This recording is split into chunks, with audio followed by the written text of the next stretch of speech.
Jaya Radha Madhava Kunja Bihari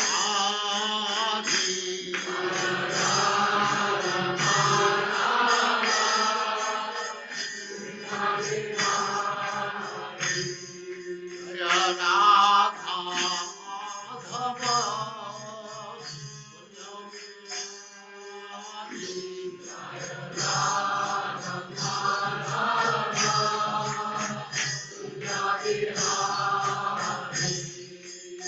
Gopi Jana Vallabha Girivaradhari Gopi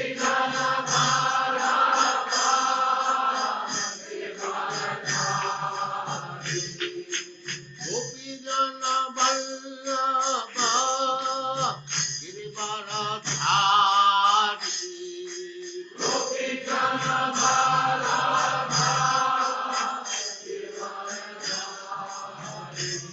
Jaya Radha Madhava Kunja Bihari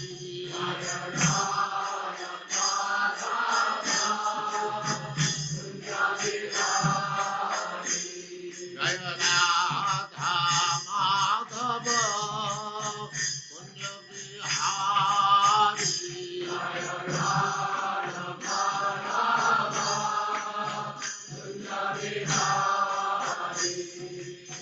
Gopi Jana Vallabha Girivaradhari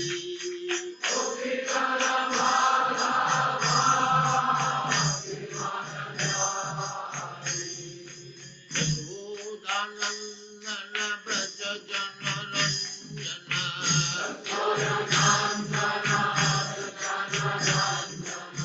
Yashodanandana Braja Jana Ranjana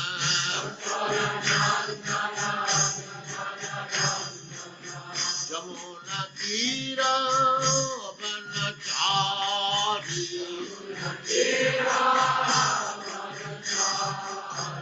Jamuna Tira Vanachari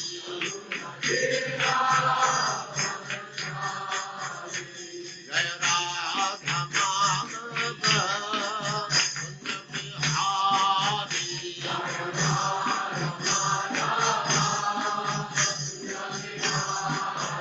Jaya Radha Madhava Kunja Bihari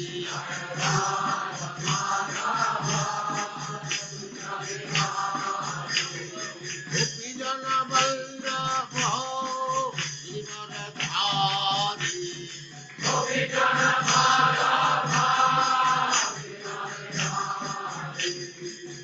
Jana Vallabha Girivaradhari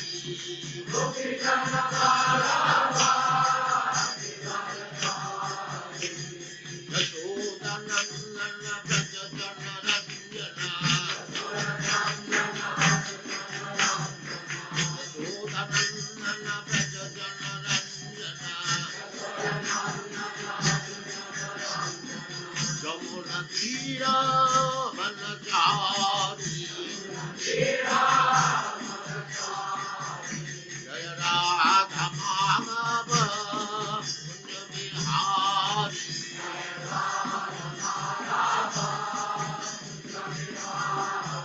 Jaya Radha Madhava Kunja Bihari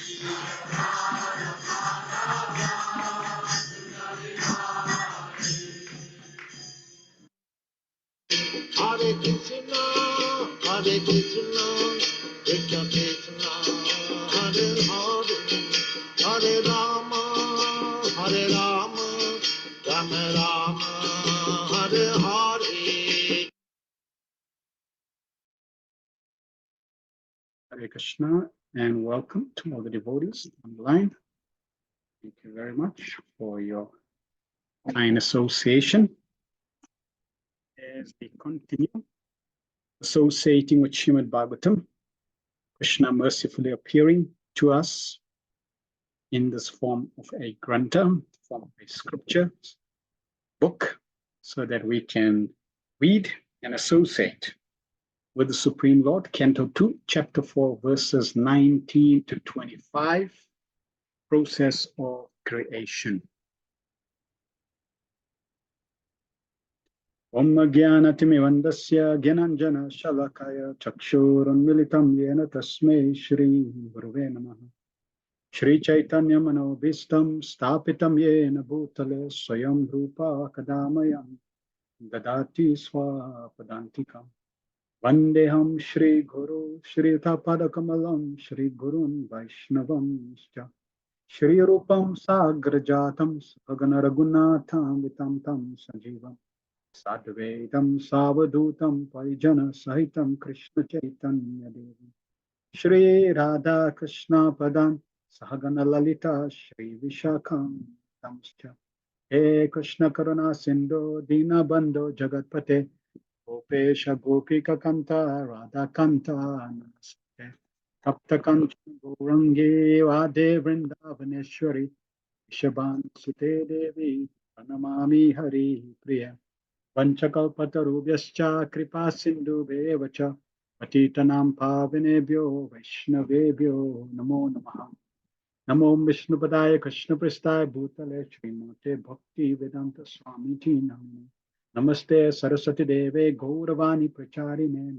Shesa Sunyavadi Pastatya Sata Jai Shri Krishna Chaitanya Prabhu Nityananda Shri Advaita Gadadhar Shivasari Gaura Bhakta Vrinda Hare Krishna Krishna Krishna Hare Hare Hare Rama Rama Rama Hare Hare Sarva Shastra Piyusha Sarva Vaireka Satpala Sarva Siddhanta Ratnadya Sarva Lokai Triprada Sarva Bhagavata Prana Srimad Bhagavato Prabhu Kalidvando Didaritya Shri Krishna Parivartita O Srimad Bhagavatam, O nectar churn from the ocean of all Vedic scriptures, O most prominent transfer fruit of all the Vedas, O you enriched with the jewels of all spiritual philosophical conclusions, O you grant spiritual vision to all the people of the world, O light breath of the Vaishnava devotees. O Lord, you are the sun which has arisen to dispel the darkness of Kali Yuga. You are actual Krishna who has returned amongst us. Paramananda Pataya Premavashashavayate Sarvada Sarvasevyaya Shri Krishnaya Namastute. O Srimad Bhagavatam, I offer respectful obeisance unto you by reading you attains transcendental bliss. For your syllables rain pure love of God upon the reader. You are always to be served by everyone for your incarnation of Lord Krishna. Madekabando Matsangi Madguru Mad Mahadana Manishtaraka Mad Bhagya Madananda Namastute. O Srimad Bhagavatam, O my only friend, O my companion, O my teacher, O my great wealth, O my deliverer, O my good fortune, O my bliss, I offer respectful obeisance unto you. Asadu Sadhu Tadai Natini Chochataraka Anamuncha Kada Chinmam Premna Ritkatayospura. O Srimad Bhagavatam, O give us saintliness to the unsaintly, uplifted very fallen. Please do not leave me. Please become manifest. Mahatma told, accompany pure love of Krishna. Hare Krishna, Krishna Krishna, Hare Hare, Hare Rama, Rama Rama, Hare Hare. Om Namo Bhagavate Vasudevaya, Janmadyasya Yatonvayaditarata Charte Swabhigna Swarat, Tene Brahma Hidaya Adikavaye Muyanti Yatsuraya, Tejo Vari Mridam Yatha Vinimayo Yatrati Sargom Mrisha, Damna Svena Sadad, Nirastakuakam Satyam Param Dhimai. O my Lord, Shri Krishna, Son of Vasudeva, O pervading personality of Godhead, I offer my respectful obeisance unto you. I meditate upon Lord Shri Krishna because he is the absolute truth, the primal cause of all causes of creation, sustenance, and destruction of the manifest universes. He is directly and indirectly conscious of all manifestations and is independent because there is no other cause beyond him. It is he only who first imparted the Vedic knowledge unto the heart of Brahmaji, the original living being. By him, even the great sages and demigods are placed in delusion, as one is bewildered by illusory representation of water seen in fire, land seen in water. Only because of him do the material universes temporarily manifest. By the reactions of three modes of nature appear factual, although they are unreal. I therefore meditate upon him, Lord Shri Krishna, who is eternally existent in the transcendental abode, which is free from illusory representation of the material world. I meditate upon him, for he is the absolute truth. Prayana Upaisha Sabya Kalavasmin Yuge Jana Manda Sumanda Matayo Manda Bhagya Upadrita. O learned one in this age of Kalimena but short lives, they're quarrelsome, lazy, misguided, unlucky, and above all is the still. Narayana Namaskritya Narachevam Narotamam Devim Saraswatim Vyasam Tato Jayam Udirayat before reciting the Srimad Bhagavatam, which is the very means of conquest, one should offer respectful obeisance unto the personal God of Narayan, unto Narayan Rishi, the foremost human being, unto Mother Saraswati, the goddess of learning, and unto Srila Vyasa, the author.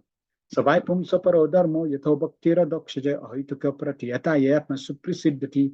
Supreme occupation dharma of all humanity is that by which men can attain to loving devotional service unto the transcendent Lord.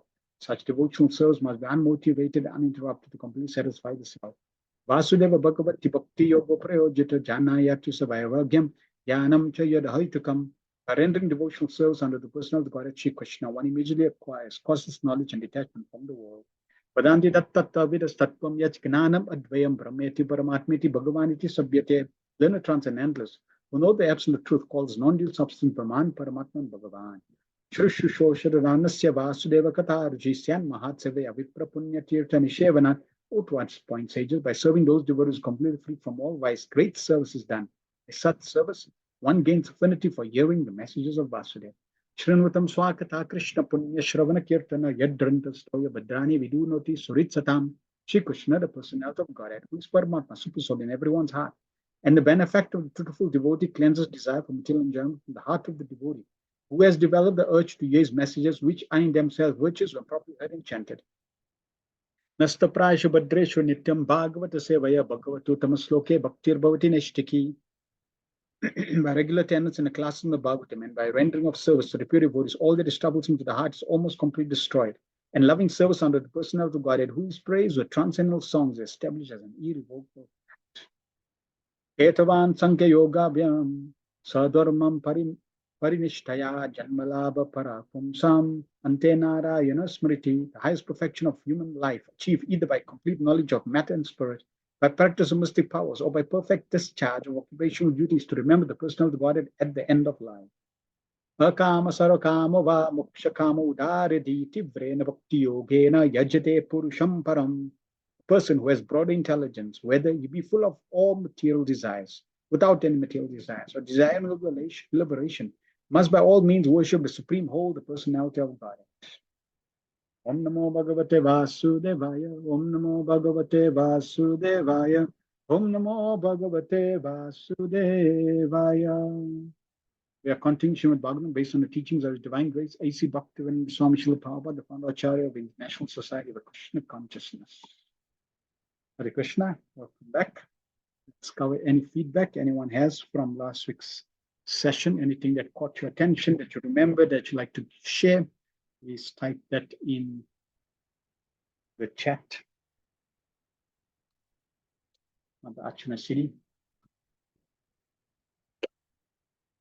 Says, Hare Krishna Prabhu, our focus should always be on how we can help souls spiritually in a Krishna conscious way, so that we can take them back to our original spiritual father. And this is the highest welfare we can offer to people. Yes. As devotees, or I would say, as followers of Srila Prabhupada, because there are many types of devotees, but as followers of Srila Prabhupada, we need to be convinced that the best welfare work is to give people Krishna consciousness. And as far as possible, to keep it as simple as Srila Prabhupada has given it. Prabhupada has given the perfect formula, and all we need to do is take that formula and present that formula. Srila Bhaktisiddhanta Maharaj, he made the point that saving just one soul, in the sense of bringing that soul back to the lotus feet of Krishna, is more valuable than hundreds and hundreds of hospitals. From a material perspective, people generally see other forms of humanitarian work to be more valuable. From a spiritual perspective, bringing somebody back to the lotus feet of Krishna, helping somebody on the path, even just bringing them to the path, just introducing them to the path, just giving them some sort of direction, that's a direction. Somebody may, you lost and you ask somebody, where's the temple? I need to find the temple. It's somewhere here, the Hare Krishna temple. Yeah, if you go there, just that is the greatest blessing. So, and Srila Bhakti Samaj mentioned that, yes, it's not easy. Prabhupada also said it takes gallons of blood. It takes a lot of effort. So from our perspective, we simply have to try, give that energy, and pray to Krishna to help the souls so that they can slowly become Krishna conscious. So yes, that is our focus. That is Srila Prabhupada's focus. That's the disciplic succession focus. And Sri Chaitanya Mahaprabhu came for that purpose, to help all souls on the path of Krishna consciousness. So we have a very wonderful responsibility. Prabhupada says, burden of love, to try to help souls. And in the beginning, the souls may not appreciate. As they become more and more Krishna conscious, then they will appreciate their good fortune. Just like we may have some inclination, some sentiment, some appreciation, some attraction to the Bhagavatam. But the more we progress, the more we associate, the more we advance, the more we get purified, the more our identity gets revealed, the more we will appreciate the Bhagavatam. Because we will begin to realize that Bhagavatam is non-different from Krishna. When that happens, we begin to appreciate Prabhupada even more. That how amazing, how extraordinary service Srila Prabhupada has done to present Krishna in English. Present Krishna in English. It's from a universal perspective, it's mind-blowing that someone can present the Supreme Lord in such a language to touch so many souls. So like that, our appreciation never ends. It keeps increasing. Our gratitude never ends. It keeps increasing. And it keeps increasing as we progress more and more in spiritual life. One day, we'll just think of Srila Prabhupada's contribution. We'll think of the Bhagavatam and faint in ecstasy, faint in gratitude. That like, wow. So it's a beautiful journey. Sharina, Haribol, please accept my humble obeisance appreciation. Last week's class, what stood out for me was the whole process of spiritual culture is aimed at changing the heart of the living being in the matter of his eternal relation with the Supreme Lord as his subordinate servant, which is his eternal constitutional position. Yes. Are we convinced I am a servant of Krishna? Full stop. Because the more you are convinced of that, nothing can stop you in Krishna consciousness. Because Krishna consciousness is not it's not another religion. It's not another institution that I've joined. It's not another process of millions of other processes. No. This is the last path you will ever journey on. Because it's back home, back to Godhead. So when you're at home, you've returned to your destination. So Krishna consciousness, as a servant of Krishna, Krishna means we are servants of Krishna and we need to become completely convinced of that. So that all our activities, the way we see this world, the way we relate in this world, it's all related to the fact that I am Krishna's servant. Therefore, my focus, my purpose, my duty is to serve Krishna. Nothing more, nothing less. If we follow Srila Prabhupada's instruction, we will become fixed and happy. Most definitely. Most definitely. And the beauty of that happiness is it cannot be diluted or taken away by any circumstance, because the happiness is not based on externals.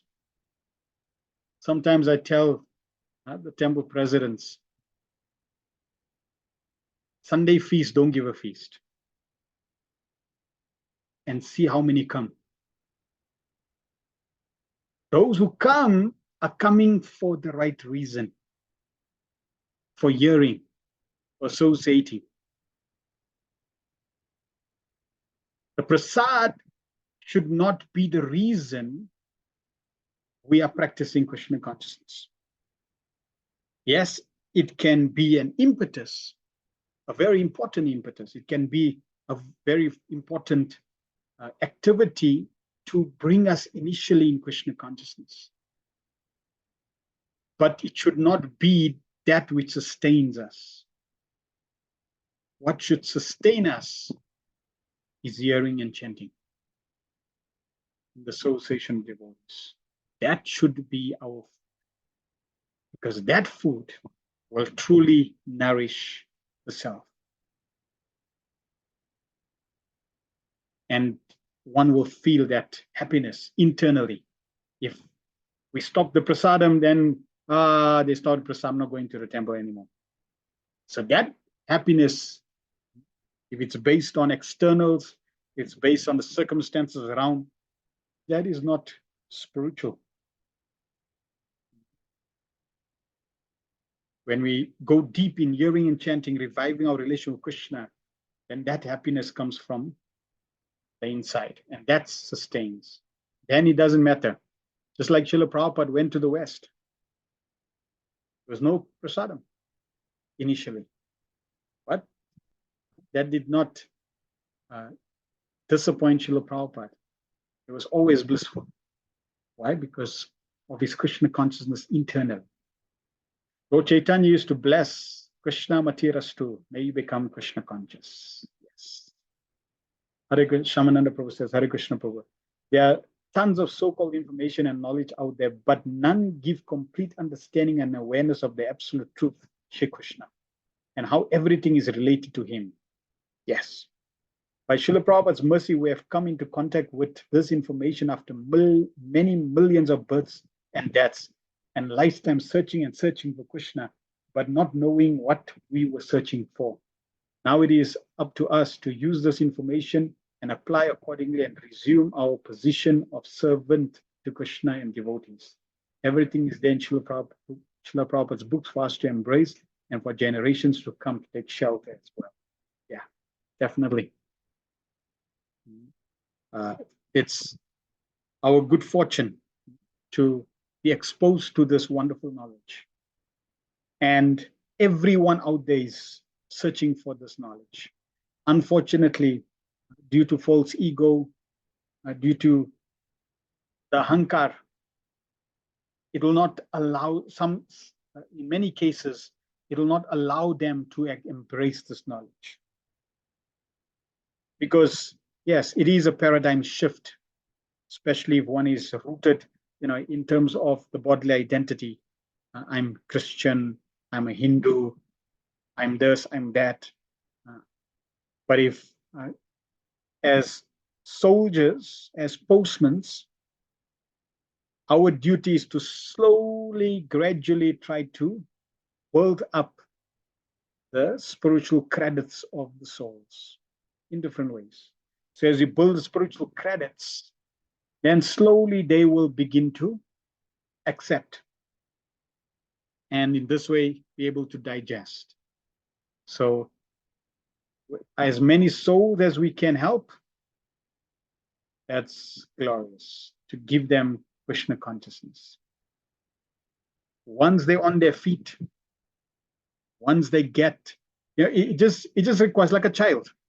The child, when it grows, it has the potential to run, but the parents need to aid it to slowly crawl, stand on its feet, and then start walking and then run. Once the child gets that first step, stands and starts to take 2 steps and starts to run, that's it. then it's going to run all over. So like that, we just need to give souls that kickstart, jumpstart. Once we give the jumpstart, no stop. Mother Lash, Hare Krishna Prabhu. Following bhakti systematically is the process we should follow. Sukadeva Goswami, even though knowing the highest knowledge, still approaches answering in a systematic approach. This is a good example to follow, to build up bhakti knowledge and service in the right way. Yes. Systematic, because there is a reason behind. Somebody might say, this is madness. Let's just go to the highest 10th canto. But there's a reason behind the madness. Very important reason. And we see in this chapter, Maj Parikshit, he asked the question, Sukadeva Goswami, can you please tell me about creation? And the whole chapter, Sukadeva Goswami is only offering prayers, seeking the blessing of the Supreme Lord. He hasn't even answered the question yet. It's only going to go next chapter. Chapter 5, we're going to cover that. So there's a reason, there's a system, there's an example, there's lessons in the presentation as well. Namavati Nalinikanta says, safest to follow Srila Prabhupada, what Srila Prabhupada gave us. Don't concoct. Hearing glories of Krishna is the most intimate service to Lord Chaitanya and residents of Vrindavan, especially Srimati Radharani. Yes. We mentioned that point, that this process of Lord Chaitanya Mahaprabhu is actually a repayment to the gopis. In a form of repayment. Srila Bhaktivinoda Thakur speaks about this.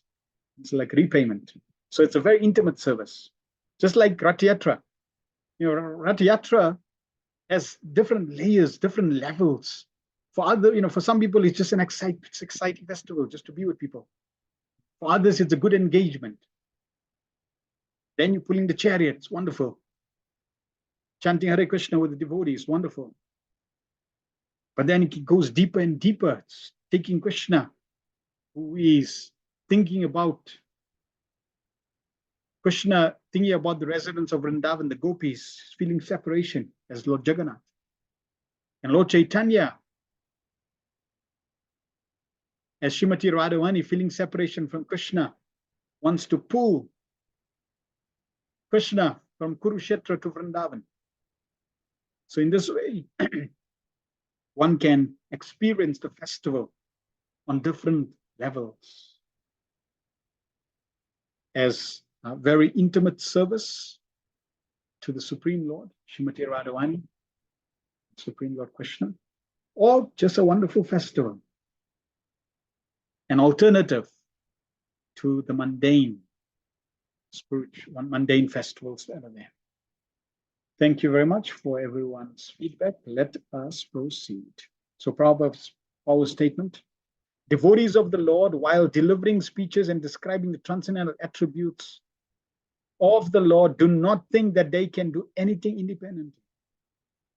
They think that they can speak only what they are induced to speak by the Supreme Lord, the Master of the senses. The senses of the individual being are not his own. Devotees know that such senses belong to the Supreme Lord and that they can be properly used when they are employed for the service of the Lord. So we should never think we are independent. The material world is very easy to think, I'm doing everything.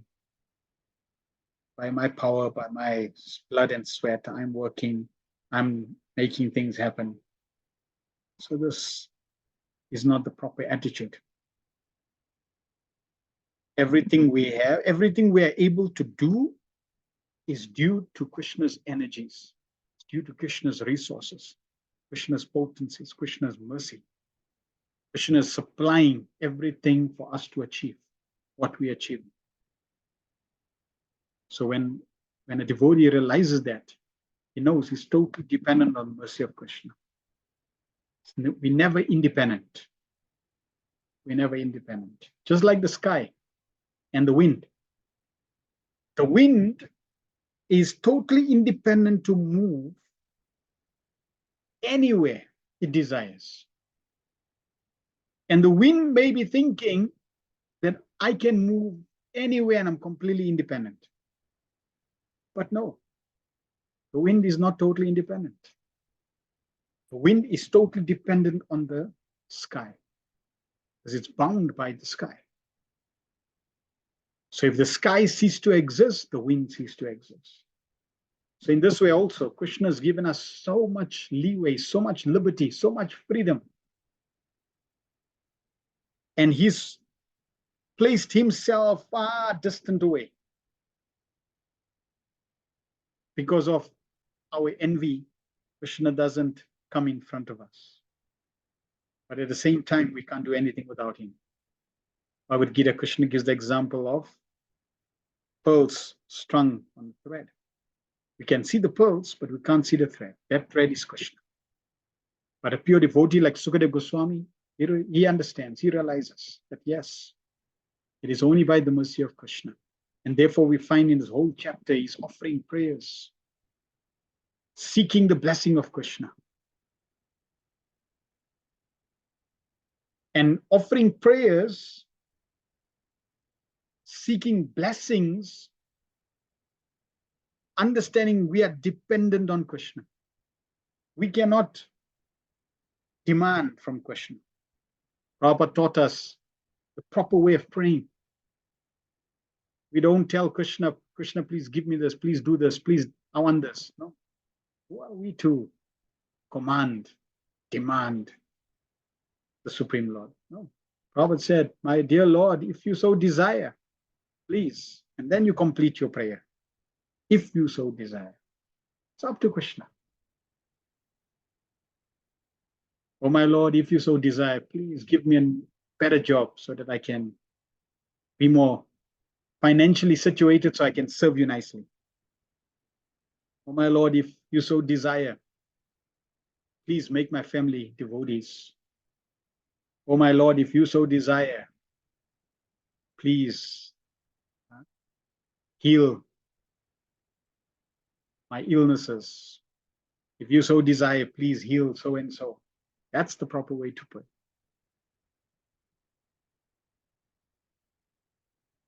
So this is the final section, 11 to 25, Sukadeva Goswami's prayers to the Lord.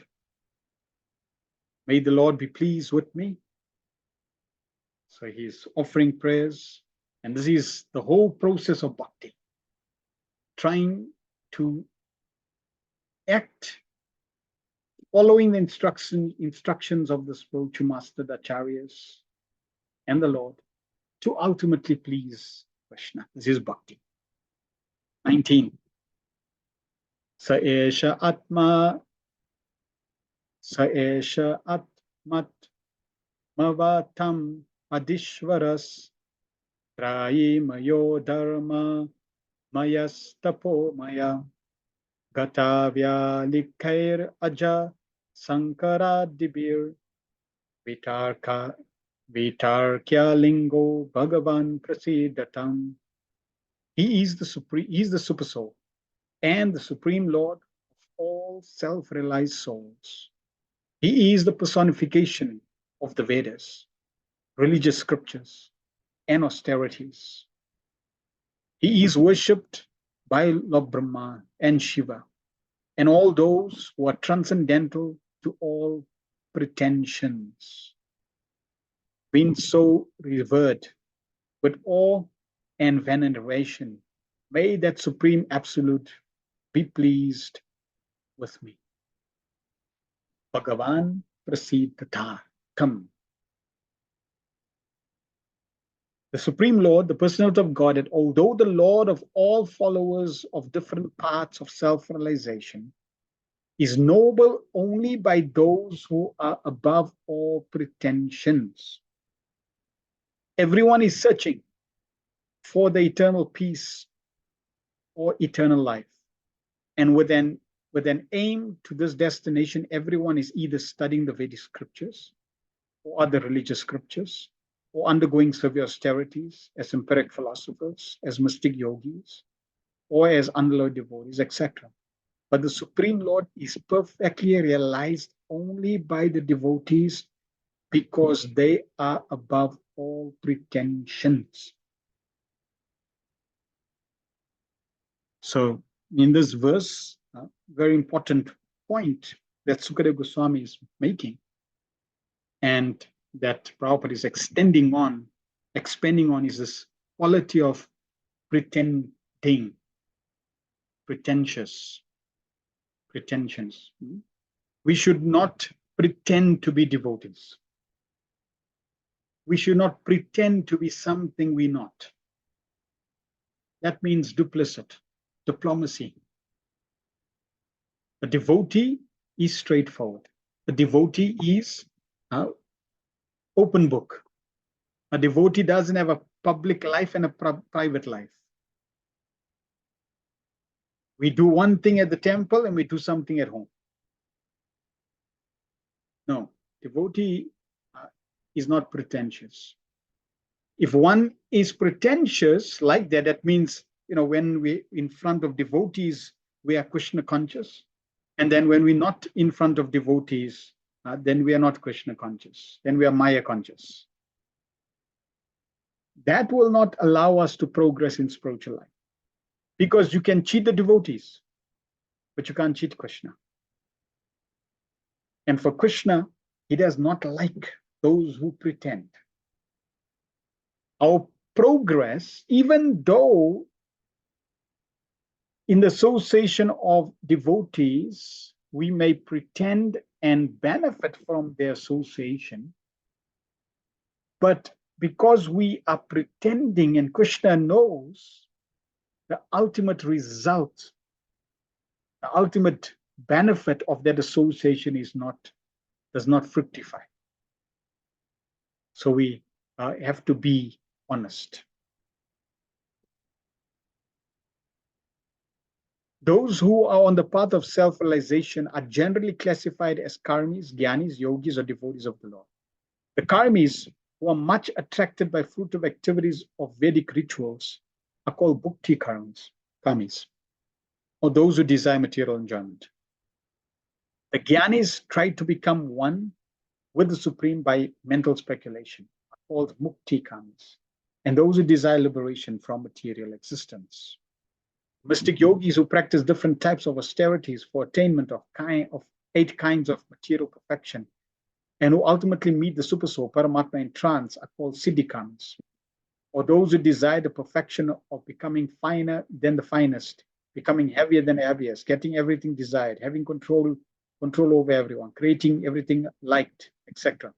All these are abilities of a powerful yogi. But the devotee of the Lord do not want anything like that for self-satisfaction.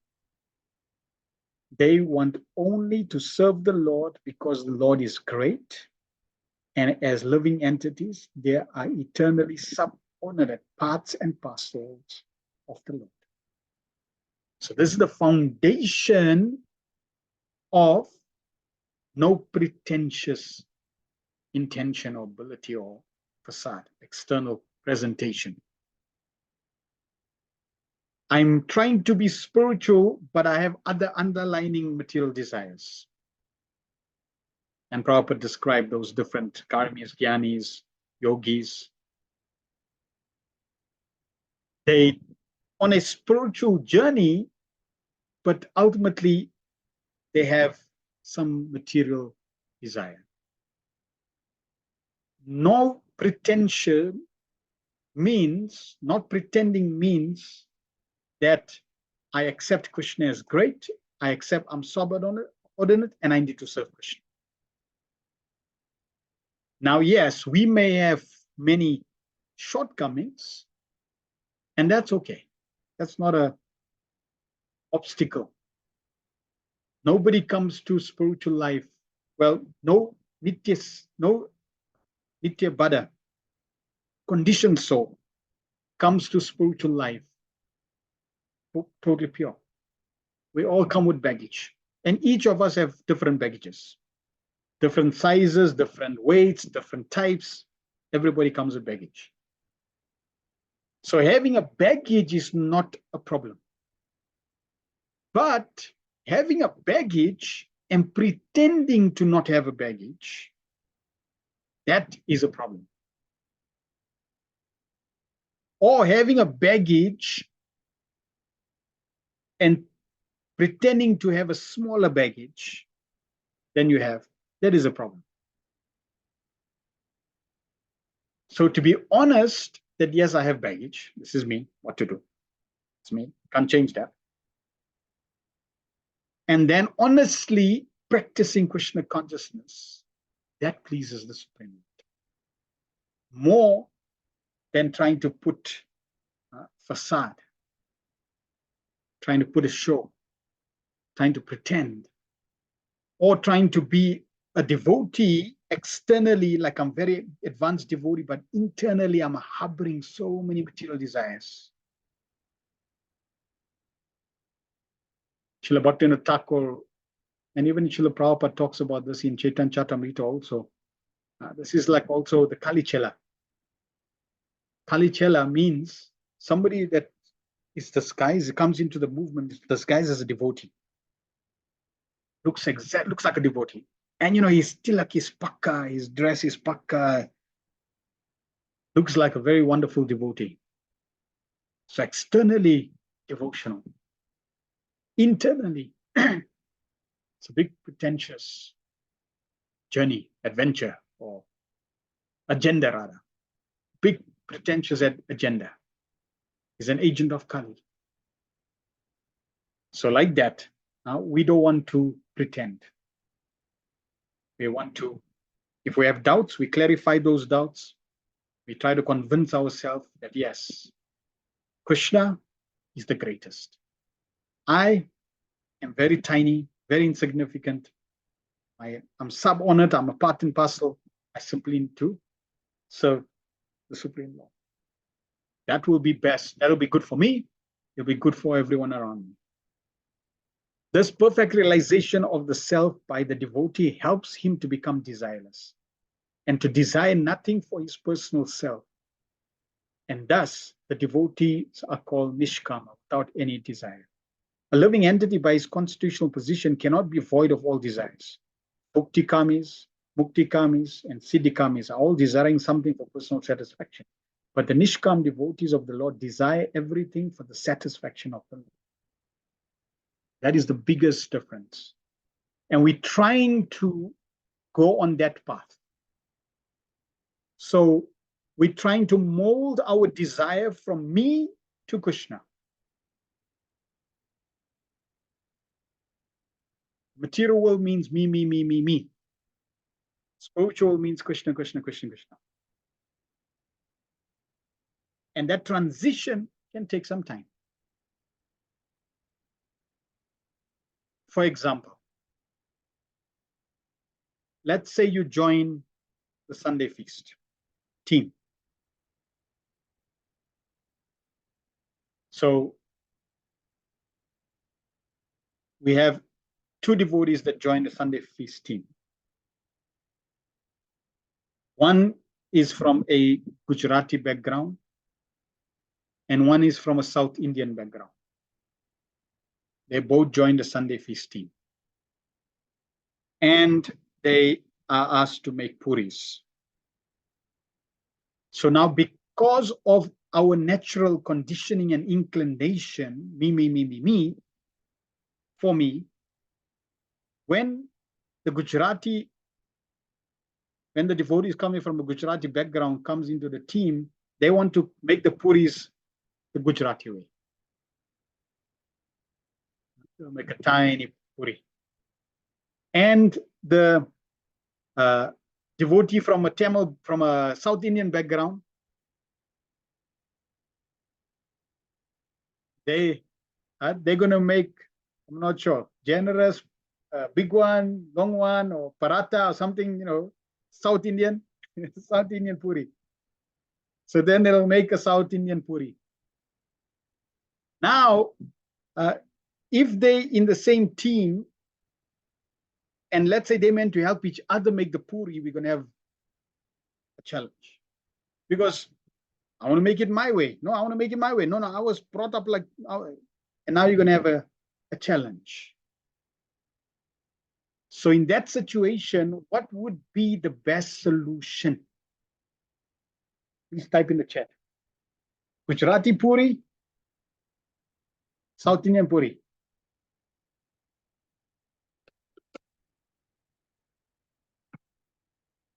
Please tell me in the chat, what would be the solution for that? Amavati Radhika says, Iskon puri.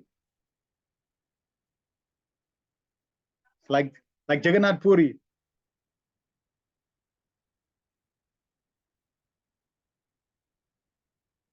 Make chapati. So, okay. So, but Arjun is okay. No. Okay, forget about the puris. Let's make chapati. Okay, we can change the recipe.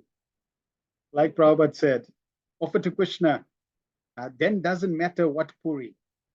So that's easier done or easier said than done. The challenge is we have our baggage. So yes, if we are detached, then we can say, well, it doesn't matter what puri because we're offering it for the pleasure of Krishna. But the purport is we have personal desire for personal satisfaction. No, I want it my way. I want it. That's I want to make puris. I like it this way. You like it, but then she likes it this way. Now what to do? So, because we coming to a movement, Prabhupada's movement, we please the Supreme Lord by pleasing Srila Prabhupada. The satisfaction of the Lord is the satisfaction of Srila Prabhupada. And Prabhupada, in different devotees had made puris for Srila Prabhupada, and Prabhupada appreciated those puris. Prabhupada even taught personally how to make puris. So then if we tell both devotees, okay, make puri the way Srila Prabhupada taught us, then both the Gujarati and the South Indian devotee are putting their personal agenda a little behind. Personal preference, personal background, personal conditioning, personal satisfaction, they're putting that behind. And they're putting Prabhupada's interest in the forefront. That yes, let's make it the way Prabhupada wants. Now, yes, we can learn how to make it. I never heard how Prabhupada makes puri. Can you please teach me? Yes. So now, both of them are happy because Prabhupada is happy. They're not getting a Gujarati or South Indian puri, but they're getting a puri that Prabhupada appreciates. That is of a higher quality offering than if it's a personal offering in sense of this is what I like to offer. Now, offering what you like is not against the path of bhakti. Nectar devotion, Srila Rupa Goswami says that you can offer Krishna two things. You can offer Krishna what he likes, and you can also offer Krishna what you like. But the more we advance in Krishna consciousness, the more we will start to align more and more to what pleases Krishna for the satisfaction of Krishna. So in this way, we want to try to always lean towards what pleases, what satisfies the Lord, what will be more pleasing to Krishna. And what will be more pleasing to Krishna, because we are far away from Krishna, at least I can speak for myself. So then the next closest answer to a more practical answer is what pleases Srila Prabhupada. Because if you consider Prabhupada was just here 50 years ago, 50 to 100 years ago. So it's relatively very close, at least for us. We're very fortunate in that sense. Devotees that will come in the future, 1,000, 2,000, 10,000, 5,000 years, imagine they'll be thinking that many 100 years ago, there was a great personality who did this amazing service of spreading Krishna consciousness. For us, Prabhupada is just like one generation away. Such a good fortune. So, what will please Prabhupada? That will be a greater offering and more pleasing to Krishna. So it's not wrong to offer what you like, but slowly as we progress, because remember, our liking is conditioned to this body. And because Prabhupada is a pure devotee, then his liking is in relation to Krishna.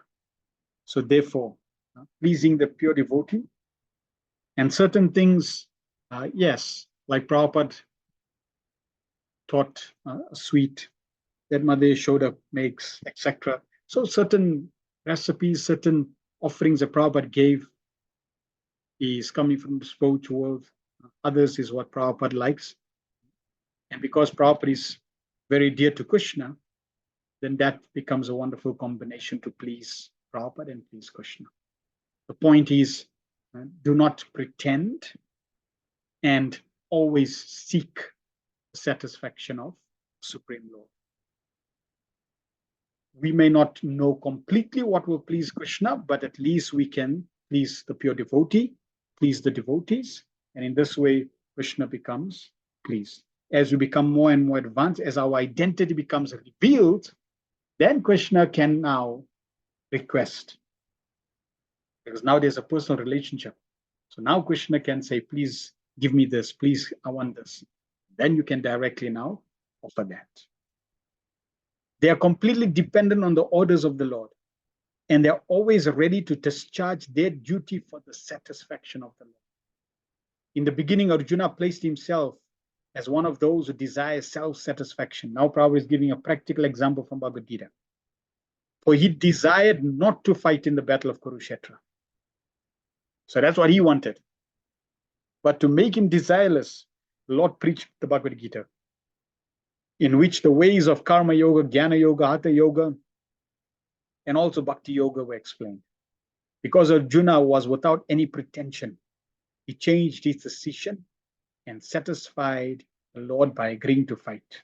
Karishye Vachanam Tava, Bhagavad Gita 1873. Thus, he became desireless. And if we look at Arjuna's journey, Prabhupada in Bhagavad Gita, Krishna also gives different stages for Arjuna to progress. The examples of Brahma and Lord Shiva are specifically cited here because Brahmaji, Lord Shiva, Srimati Lakshmiji, and the four Kumaras, Sanaka, Sanatana, etc., are leaders of the four desireless Vaishnav Sampradayas. They are all free from all pretensions. Srila Jiva Goswami interprets the word Gata Vyalikai as Projita Kaitava, or those who are free from all pretensions, the unalloyed devotees only. In Chaitanya Charitamrita Madhya Lila 19:149, it is said, Krishna Bhakta Nishkam Ateva Shanta Mukti Siddhikami Sakali Ashanta. Those who are after fruitive results for their pious activities, those who desire salvation and identity with the Supreme, and those who desire material perfection of mystic powers, are all restless because they want something for themselves. But the devotee is completely peaceful because he has no demand for himself and is always ready to serve the desire of them. It's a beautiful verse. If you want to be peaceful, then desire pleasure of Krishna. You'll see, you'll be very, very peaceful. When you desire your way, I want it my way. No, it should be like this. No, it has to be like this. Then you'll see, you become frustrated. Anger means when your lust, another name for anger is anuja, kamanuja. Kamanuja, the younger brother of lust, Kam. So wherever elder brother goes, younger brother will be there. Wherever there is lust, the desire to satisfy your senses, the desire to have your way, what you want. And if you don't get that, younger brother will always be there. Anger will always be there. Frustration will always be there. So this is a natural phenomenon we all experience. But when you take yourself out, we'll find that actually the biggest obstacle is you in the process of bhakti, process of Krishna consciousness. It's like you need to be the focus. Me. Soon as you pull, soon as you remove yourself and put Krishna, Krishna's interest, Krishna's desire, Krishna's instructions, Krishna's pleasure and love, then you find automatically become peaceful. Automatically become peaceful. So that's the secret. All others, they're not peaceful. They may present, they may be pretentious, they may present, yes, I'm happy. It's like you see all the materialists. If you take a wealthy person, very wealthy person, externally he's got everything. And externally he looks like he's happy. But you have no idea the turmoil that's inside. He may be going through so many other, even just material challenges, which are covered by his opulence, for others not to detect. Only he knows the turmoil that's going on in his own consciousness. That's why you hear all these stories, famous people committing suicide, rich people committing suicide. Why? Because Krishna Bhakta Nishkam Ateva Shanta. Only the Krishna Bhakta is Shanta. Otherwise, everyone else is Ashanta. Everyone else is not peaceful. And as we progress on the path of Krishna consciousness, we will practically feel this. We will experience this. That you are becoming more and more peaceful, more and more Shanti, Shanti, Shanti. In the Vedas, every prayer ends off like this. Shanti, Shanti, Shanti. Why? To become free from the distress of Adi-Devic, Adi-Bhotic, and Adi-Atmic suffering. 3 forms of suffering that is in this world. And that can only be achieved by a devotee of Krishna. Prabhupada then concludes. The conclusion is therefore that the Lord is for everyone, because no one can achieve the result of his respective desires without his sanction. But as stated by the Lord in Bhagavad Gita 8:9, all such results are awarded by him only. For the Lord is Adishwara, the original controller of everyone, namely the Vedantas, the great Karma Kandiyas, the great religious leaders, the great performers of austerity, all who are striving for spiritual advancement. But ultimately, he is realized by the pretensionless devotees only. Therefore, special stress is given devotional service of the Lord by Srila Sukadev Goswami. 20. Shriya Patir Yagya Pati Prajapatir Diyam Patir Loka Pati Dara Patir Patir Gatis Chandaka Vrishni Satvatam Prasidatam Me Bhagavan Satam Pati. So Madhuri says that Krishna's Maharaj loved this verse. For the whole month in South Africa, Krishna's Maharaj lectured on this verse. Very wonderful verse.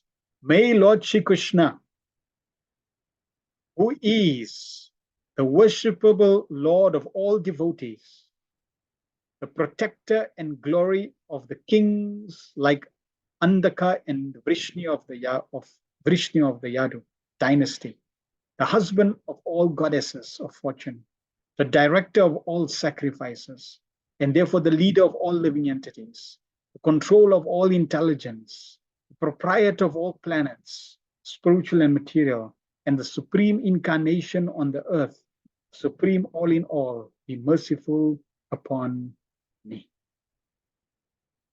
So wonderful qualities of Krishna. Since Sukadeva Goswami is one of the most prominent Gatha Vyalikas, those who are freed from all misconceptions, he therefore expresses his own realized perception of Lord Shri Krishna as being the sum total of all perfection, the personality of Godhead. Everyone is seeking the favor of the goddess of fortune, but people do not know that Lord Shri Krishna is the beloved husband of all goddesses of fortune. In the Brahma Samhita, it is said that the Lord, in his transcendental abode, Goloka Vrindavan, is accustomed to herding the Surabhi cows, and is served there by hundreds of thousands of goddesses of fortune. All these goddesses of fortune are manifestations of his transcendental pleasure potency, Ladini Shakti, in his eternal energy. And when the Lord manifested himself on this earth, he partially displayed the activities of his pleasure potency in his Rasa Leela, just to attract the conditioned souls who are all after the phantasmagoria pleasure potency in degraded sex enjoyment. So everyone is seeking the blessings of the goddess of fortune. And the goddess of fortune is serving Krishna. So if we want the blessings of the goddess of fortune, we can easily get it by pleasing the Supreme Lord. And Prabhupada also Prabhupada does this occasionally in his Bhaktivinoda purports, presenting the Rasa dance, because the Rasa dance is in a 10th canto. And people in this material world are attracted to the degraded form of sex pleasure. But really, what they deep within their heart, what they really want is the Rasa Leela. So Krishna comes to perform the Rasa Leela, to attract us.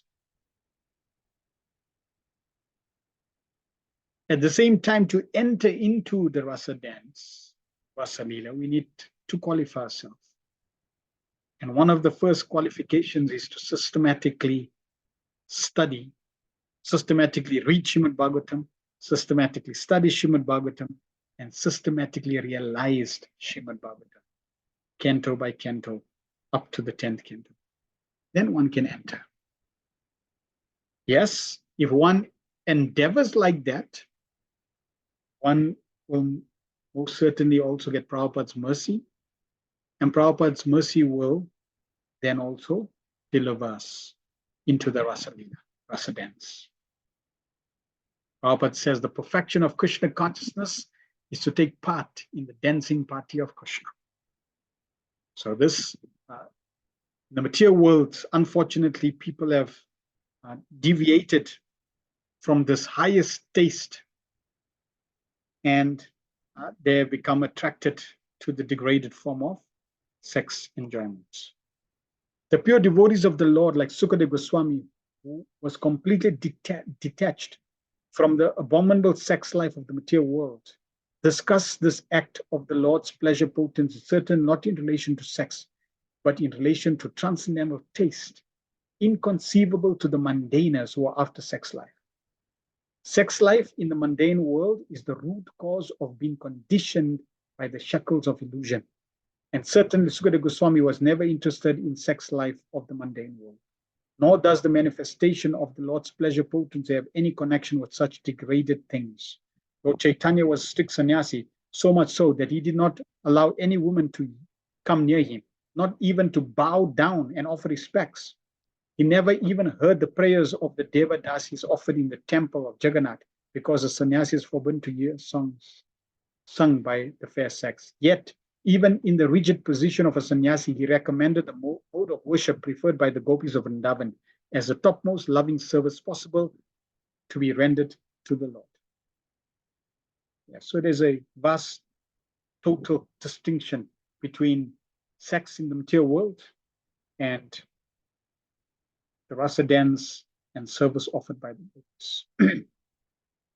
And Srimati Radhavani is the principal head of all such goddesses of fortune, and therefore she is the pleasure counterpart of the Lord and is non-different from Krishna. In the Vedic rituals, there are recommendations for performing different types.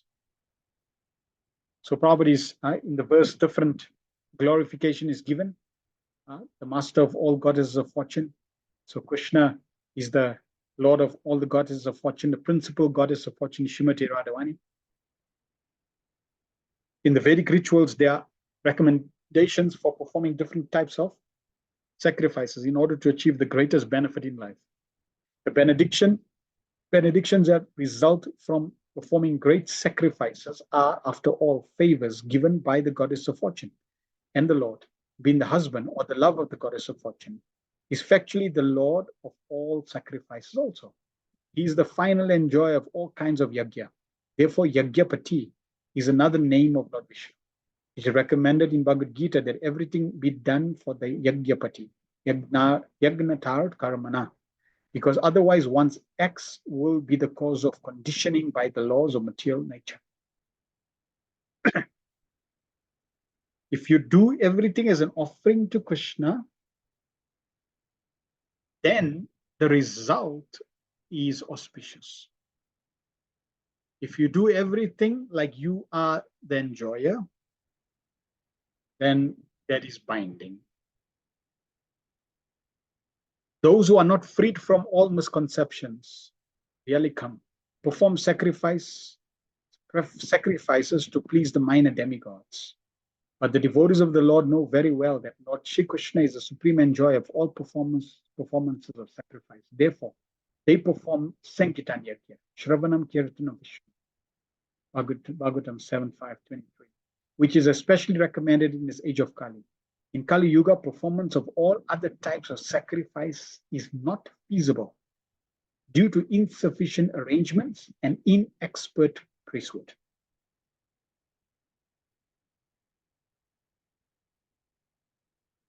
There are many, many sacrifices, many rituals, many ceremonies described in the Vedas.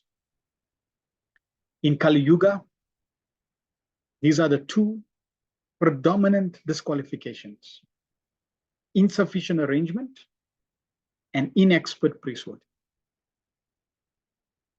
In the Vedas, there are great details given of the arrangements of every sacrifice.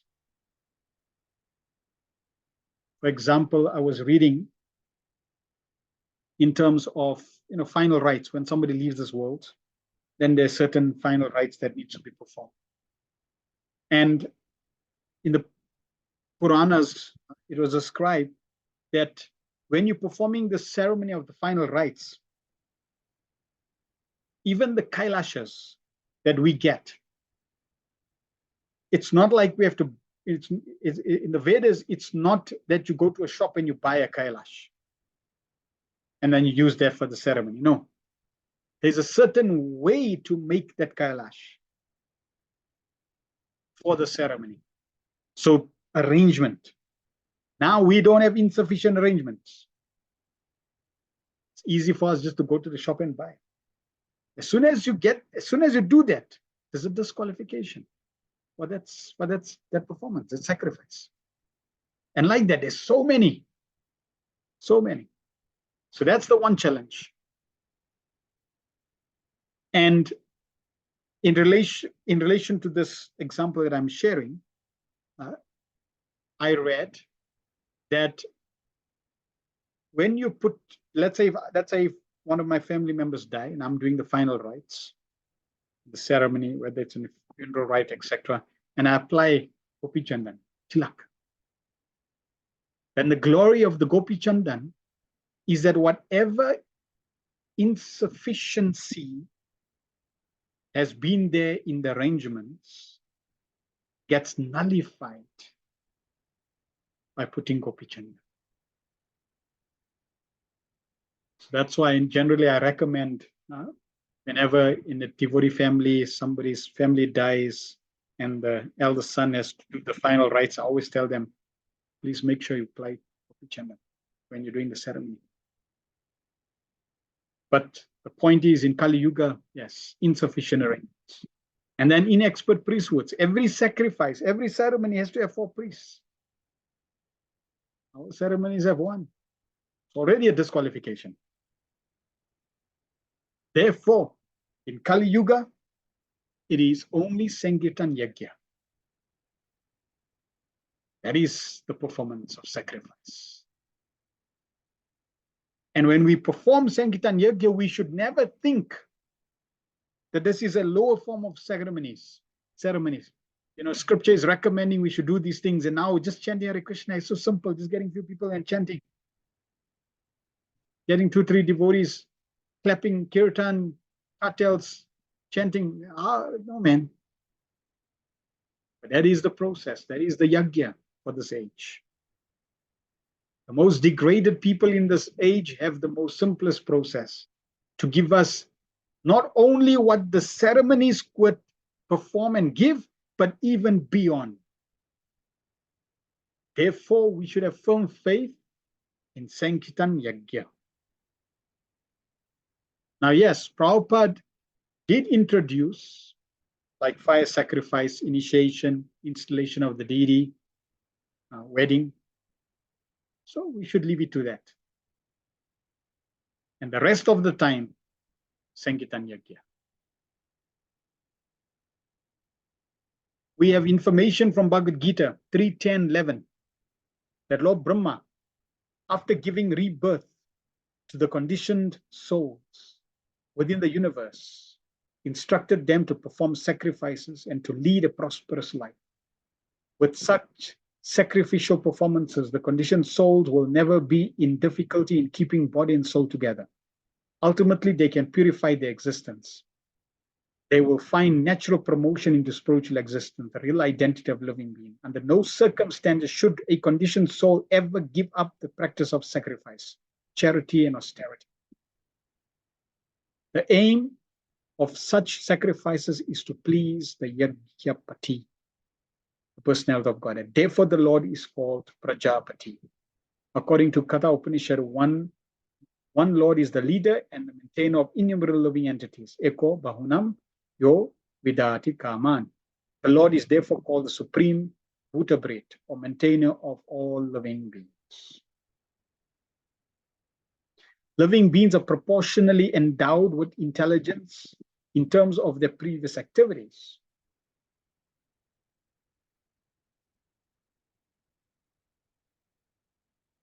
So our intelligence, in fact, everything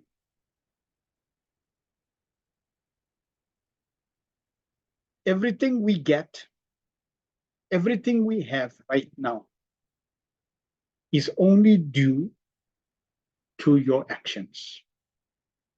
So the level of intelligence, the level of opulence, your family, your circumstance, your environment, your health, every single aspect of your existence is due only to your activities.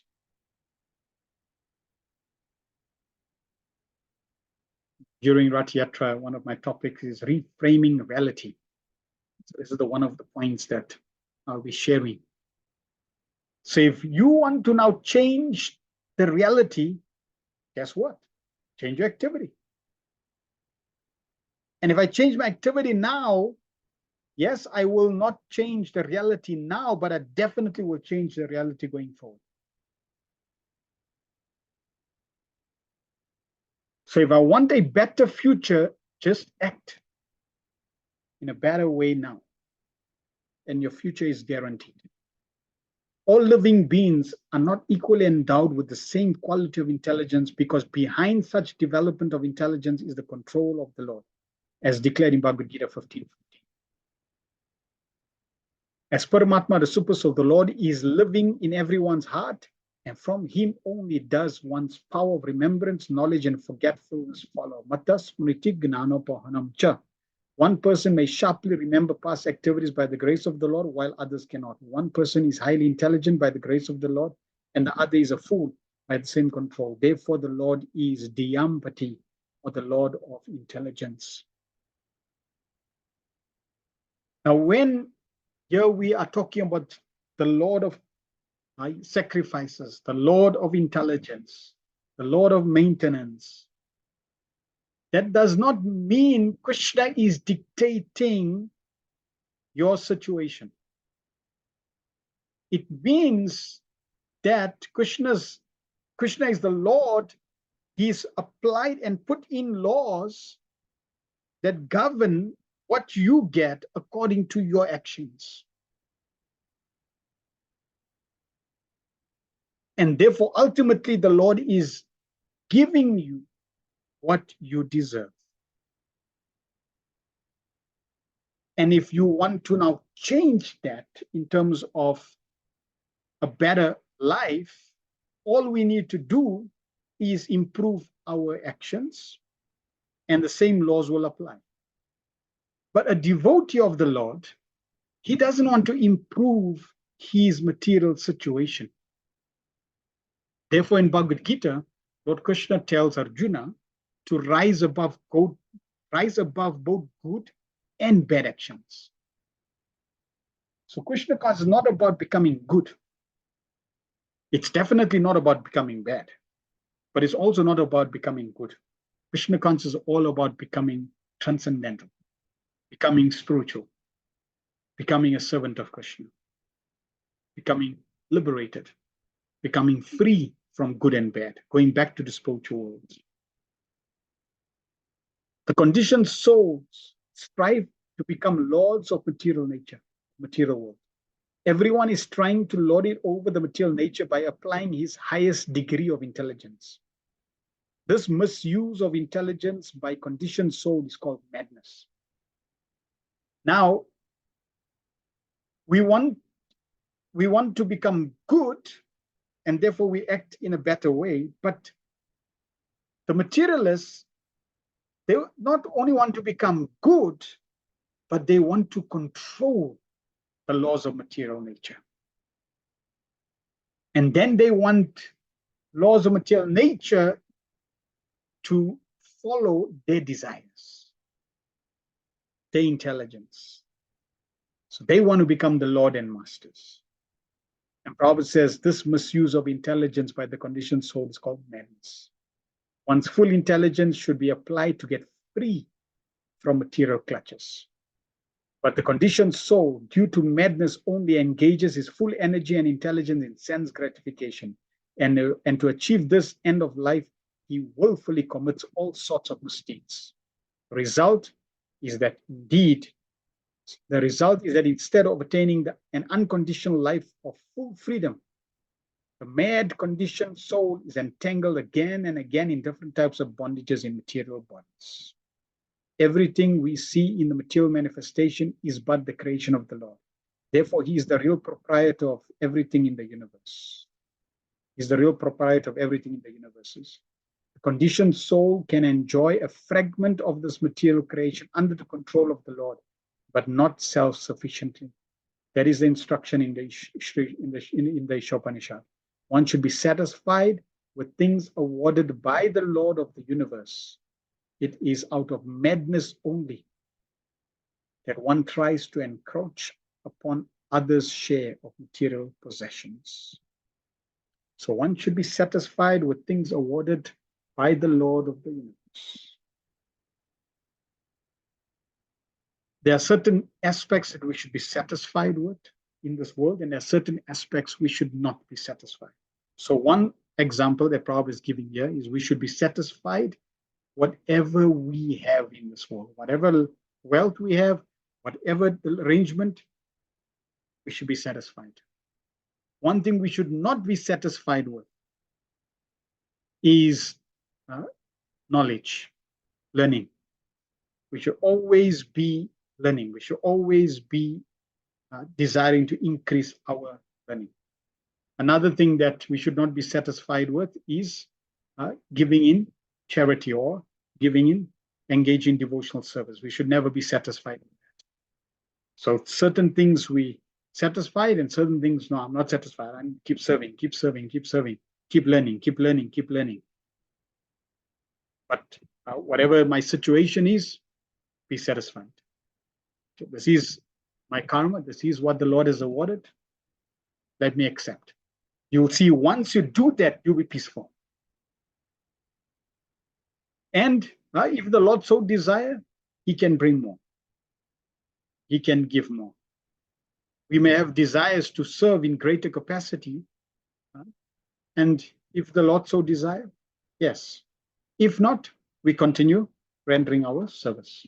The Lord of the universe, out of His causeless mercy upon the conditioned souls, descends by His own energy, Atma Maya, to re-establish the eternal relation of the conditioned souls with Him. He instructs all to surrender unto Him instead of falsely claiming to be enjoyers for a certain limit under His control. When He so descends, He proves how much greater is His ability to enjoy. And He exhibited His power of enjoyment by, for instance, marrying 16,000 wives at once. The conditioned soul is very proud of becoming the husband of even one wife. But the Lord laughs at this. The intelligent man can know who is the real husband. Factually, the Lord is the husband of all women in his creation. But a conditioned soul under the control of the Lord feels proud to be a husband of one or two wives. So yes, Krishna, look at the opulence that Krishna displayed 5,000 years ago, is inconceivable. Inconceivable. All these qualifications as different types of pati mentioned in this verse are meant for Lord Shri Krishna. And Sukadeva Goswami has therefore especially mentioned the pati and the gati of the Yadu dynasty. The members of the Yadu dynasty knew that Lord Shri Krishna is everything. He's the destination, He's the life, He's the whole. And all of them indeed returned to Lord Krishna after He had finished His transcendental pastimes on earth. The Yadu dynasty was annihilated by the will of the Lord because its members had to return home with the Lord. The annihilation of the Yadu dynasty was a material show created by the Supreme Lord. Otherwise, the Lord and the members of the Yadu dynasty are all eternal associates. The Lord is therefore the guide of all devotees, and as such, Sukadeva Goswami offered Him due respect with love-laden feelings. So yes, the master and the goal is Krishna. The sooner we accept, the easier our life will be, the more peaceful our life will be, the more blissful our life will be. The longer we delay to accept, the more challenges we will have to continue to face. The ball is in our court. Due to false ego, it is very difficult to surrender. So we need to convince ourselves. We need to then force ourselves, because in the beginning, bhakti needs to be forced. We need to embrace the purification process, purify our life. Slowly, as we purify our life, then this natural conditioning to accept Krishna as the pati and gati, it'll come naturally, because we are eternally surrendered. We are eternal servants of Krishna. So He's our master and He's our goal. He's our destination. He's everything to us. It's just that due to material conditioning, covering, we do not accept this. So by embracing the process of Krishna consciousness, we will realize this. And just as Sukadeva Goswami is acknowledging this with due respect, with love-laden feelings, with feeling, we will also be able to do this. 21.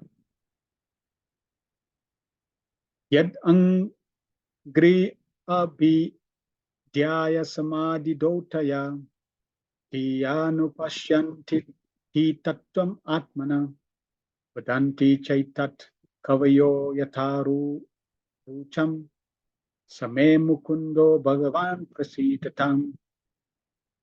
It is the personality of God at Shri Krishna who gives liberation by thinking of His lotus feet at every second, following in His footsteps, following the footsteps of authorities, the devotee in trance can see the absolute truth. The learned mental speculators, however, think of him according to their whims. May the Lord be pleased with me. So Sukadeva Goswami is offering many prayers, glorifying the Lord, revealing so many qualities of Krishna, and begging the Lord, please be pleased with me. The mystic yogis, after a strenuous effort to control the senses, may be situated in a trance of yoga just to have a vision of the super soul within everyone. But the pure devotee, simply by remembering the Lord's lotus feet at every second, at once become established in trance, real trance, because by such realization, his mind and intelligence are completely cleansed of the disease of material enjoyment.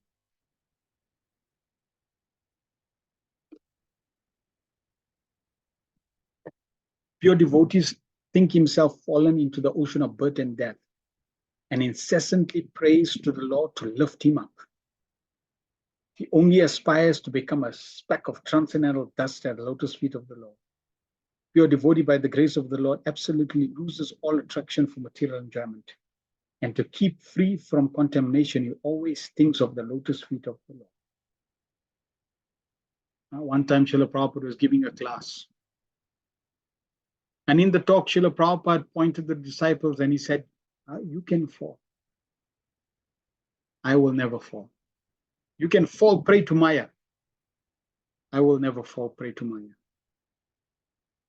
Then after the class, Srila Prabhupada went in front of the deities. And Prabhupada had his hands in Namaskar pose, praying. And Prabhupada was praying to the deities. So one of the disciples of Srila Prabhupada was curious to know what Prabhupada was praying for. So he went close to Prabhupada and asked Prabhupada, Srila Prabhupada, what's your prayer? What prayer offering? Prabhupada said, I'm praying to Krishna that my Lord, may I never fall prey to Maya. So then the disciple said, but Prabhupada, in the lecture, you just said that we may fall prey to Maya, but you will not fall prey to Maya. So why are you praying to Krishna that he may protect you so that you may not fall prey to Maya? Prabhupada said, that's why I will not fall prey to Maya.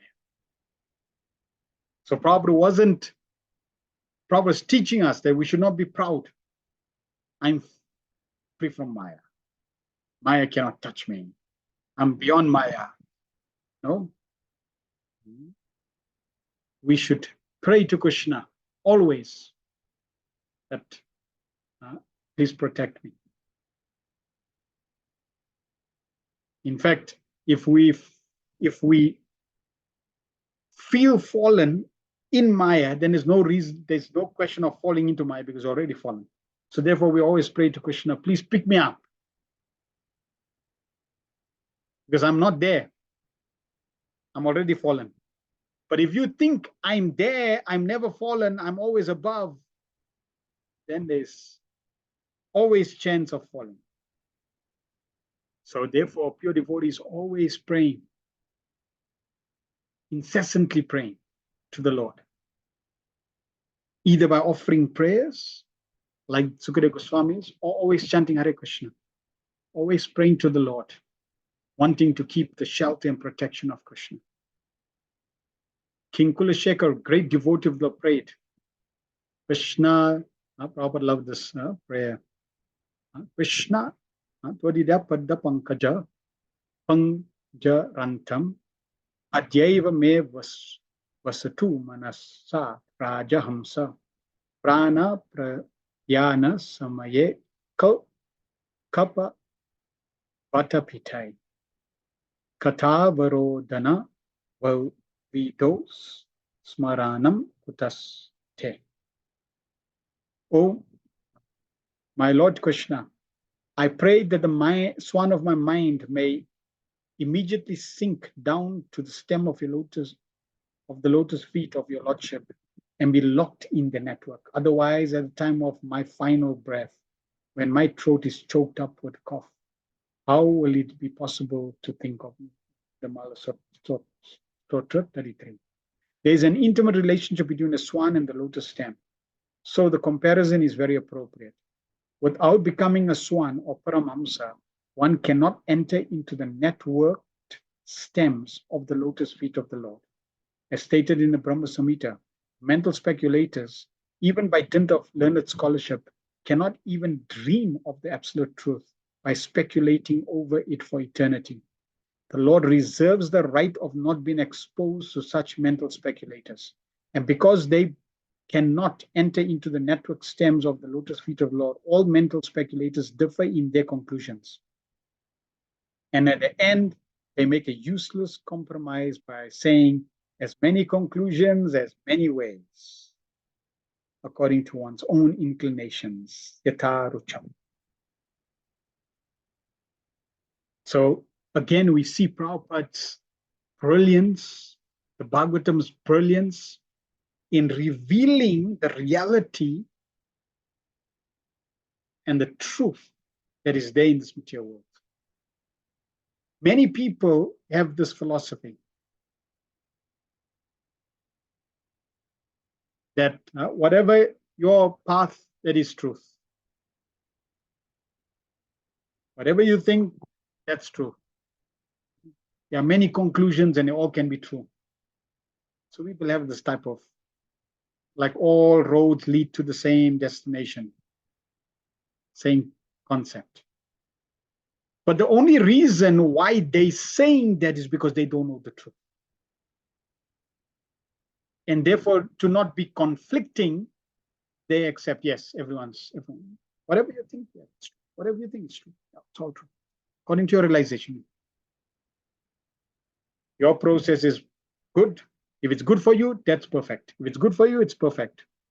Bhagavatam is not like that. That's why the Bhagavatam is removing all these cheating religions, cheating philosophies, cheating types of mentalities. And we see in our line, our acharyas, they don't have this type of understanding. Oh, whatever you think is true, it's true. No. If your truth is not aligned to the absolute truth, then that is false. No two ways about it. And the absolute truth is coming down in disciplic succession.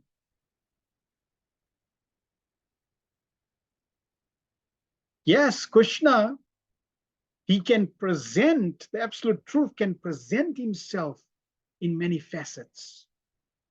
Like when Krishna entered the arena of Kamsa. But that does not mean that Krishna can appear in every facet according to every mental concoction, according to every mental speculator's concoction. No, that's not the case. And that's why here Prabhupada is making the point as for Brahma Samhita, that even if somebody mental speculates about the absolute truth, at the speed of the mind for eternity, they will not come an inch closer to understanding the Supreme Personality of God. Because that's not the way that one can understand Krishna. The way to understand Krishna is for Krishna to reveal himself. And the way Krishna reveals himself is through the disciplic succession, through the acharyas, through the Bhagavatam.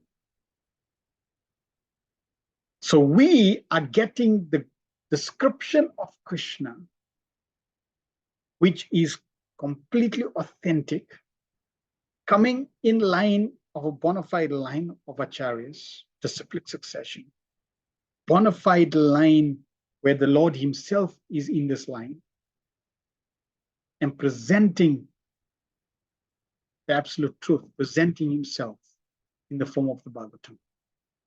There is no question of mental speculation, mental concoction.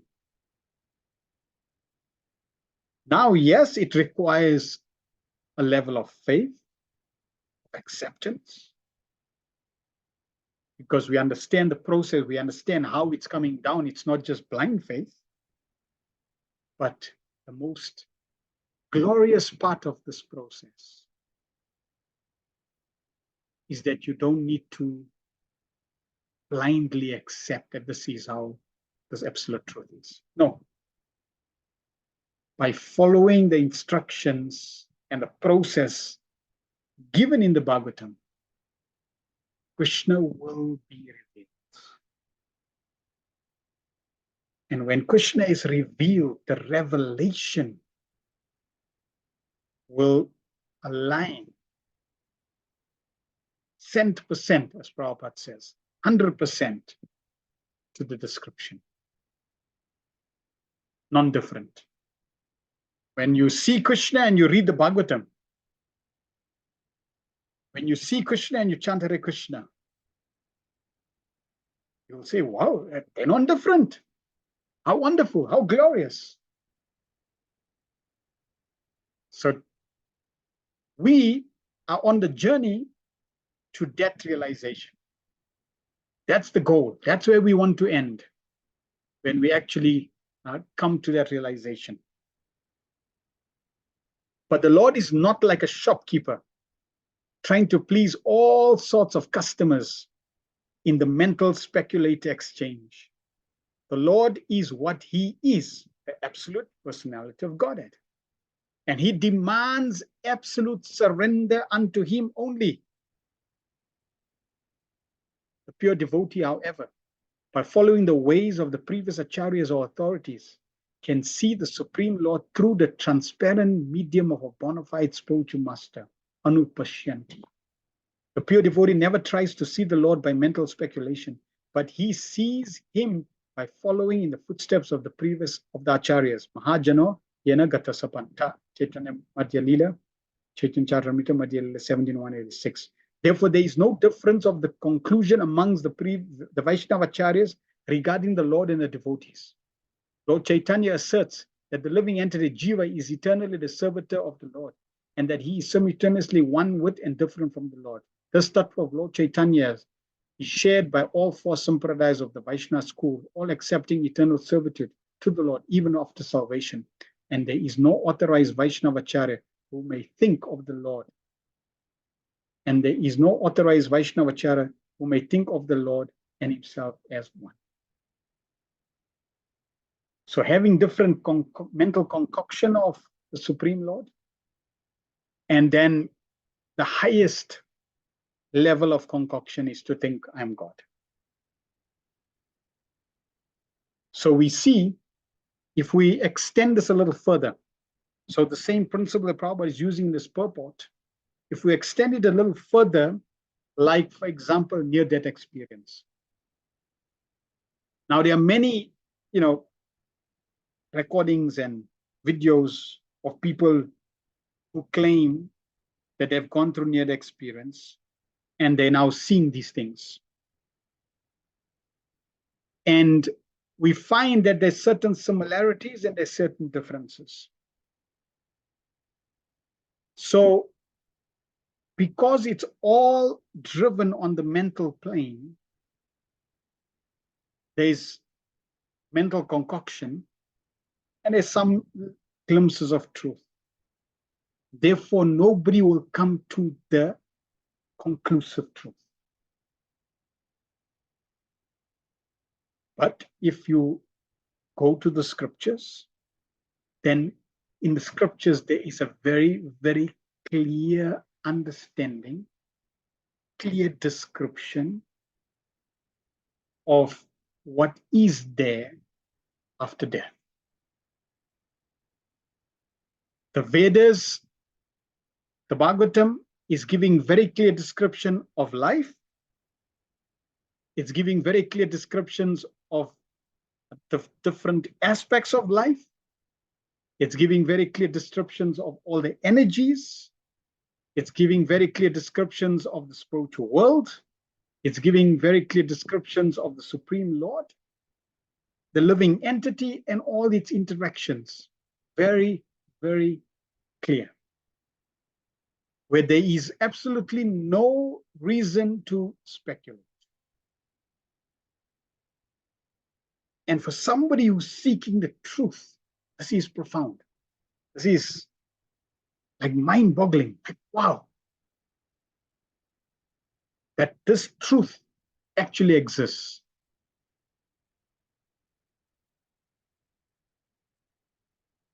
Robert continues. This humbleness of a pure devotee who is 100% engaged in his service puts the devotee of the Lord in a trance by which to realize everything. Because to a sincere devotee of the Lord reveals himself as stated in Bhagavad Gita 10:10. The Lord being the Lord of intelligence in everyone, even to the non-devotee, even in the non-devotee, favors his devotee with proper intelligence so that automatically the pure devotee is enlightened with the factual truth about the Lord and his different energies. The Lord is revealed not by one's speculative power or by one's verbal jugglery over the absolute truth. Rather, he reveals himself to a devotee when he is fully satisfied by the devotee's service attitude. This sentence Prabhupada repeats very often. In the first canto, we had a similar, practically exactly similar statement. He reveals himself to a devotee when he is fully satisfied by the devotee's service attitude. We all want revelation. We all want realization. There is theory, there is gyan, and there's vigyan. There is theory, and then there's realized knowledge. So we know Krishna is God, but we want to realize Krishna is God. We know Goloka Vrindavan is there. We want to realize Goloka Vrindavan is there. We know I'm a servant of Krishna. I'm a spirit soul. I want to realize the spirit soul, a servant of Krishna. So how do we get a realization? Krishna reveals it's not, it is not on my own accord. It is not haphazard. It is very scientific. So how does Krishna reveal himself? Krishna reveals to a devotee when he is fully satisfied. Note, not when he is little satisfied, not when he is satisfied, not when he is more satisfied. He is fully satisfied. What does that mean? That means it's not based on me. It's based on Krishna's satisfaction. It's not when you are satisfied with your service. It's when Krishna is fully satisfied. By what? By the devotee's service attitude. So, the attitude of service in Nectar of Instruction, Srila Prabhupada says the attitude of a devotee is what makes him advance. And what is that attitude? That attitude is based on service. When a devotee's attitude of service, now if we can extend this, we can obviously elaborate on this. For example, the quality of your service, how you respond to service, how you deal with service, everything related to service. Because it's not just the service, what you're thinking when you're doing the service, the quality of the service, the ingredients of the service, the consciousness around the service. So all that, your attitude around your service, when you're rendering it, the quality, etc., as you're rendering that service, Krishna is becoming satisfied. As you're rendering more service, Krishna is becoming more satisfied. The service, quality of service improving, etc. Krishna will eventually become fully satisfied by your attitude of service. When Krishna is fully satisfied by that service, by that attitude of service, then Krishna reveals himself. Madhuri is sharing in the material sphere, they say, your altitude is not determined by your aptitude, but by your attitude. Your altitude, your height, your realization in spiritual life is not determined by your aptitude, by your ability, but by your skills and intellectual ability, etc. No, it's determined by your attitude of service. You could be a dud number one. You could be Mugrari the hunter. You could be Jagai and Wadai. You could be crazy Peter. You could be the most fallen rascal on the planet. But if your service attitude is there, then that can please Krishna. So we need to try to imbibe and cultivate, nurture this attitude of service. The more we do it, the greater the realizations will be there. Sukadeva Goswami is not a mental speculator or compromiser following the theories of as many conclusions as many ways. Rather, he prays to the Lord only, invoking his transcendental pleasure. That is the way of knowing the Lord. You know, like the reborn Christians, they say there's only one path, only one way. So that's true, there is only one way. And that way is Krishna's way. That way is the way Sukadeva Goswami is revealing. It's the way of invoking the pleasure of Krishna. It's the way of loving Krishna. It's the way Krishna wants it. It's Krishna's way. Otherwise, every other way is nonsense. It's temporary. It's illusory. There may be some truth, some glimpse, some fraction of truth, reality there. But if we want the real substance, the real truth, the absolute truth, then that simply means we have to approach the absolute way. And the absolute way is pure loving service to Krishna. It is Krishna's pleasure. As soon as Krishna's pleasure is there, that's the only way. 22.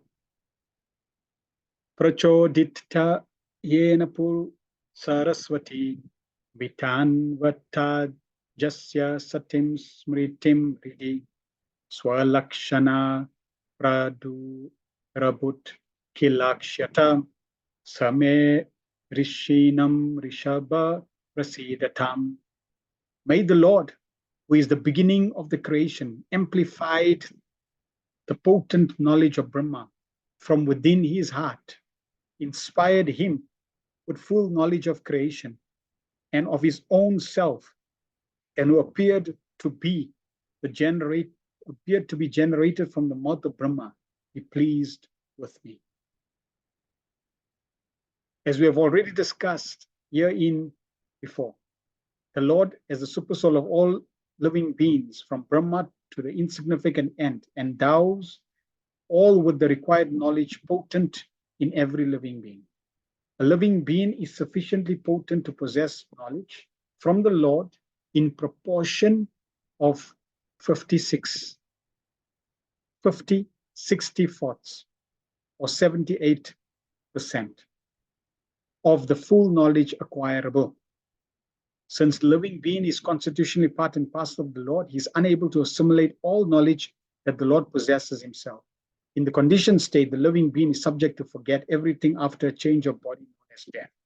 This potent knowledge is again inspired by the Lord from within the heart of every living being and is known as the awakening of knowledge. For it is comparable to awakening from sleep or unconsciousness. This awakening of knowledge is under the full control of the Lord, and therefore we find it in the practical world, different grades of knowledge in different persons. This awakening of knowledge is neither an automatic nor a material interaction. So, Lord gives remembrance, as Prabhupada has mentioned from Bhagavad Gita, according to our situation. Knowledge, forgetfulness, all comes from Krishna. The supply source is the Lord himself, Diyambati. For even Brahma is also subject to this regulation of the Supreme Creator. So now Prabhupada is going to share this. The first created being went through that, therefore every living entity goes through that. In the beginning of creation, Brahma is born first without any father and mother, because before Brahma, there were no other living beings.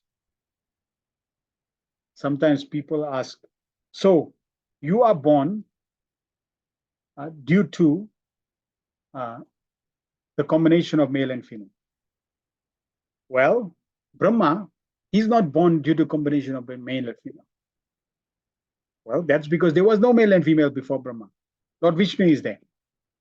So therefore, from Lord Vishnu is born.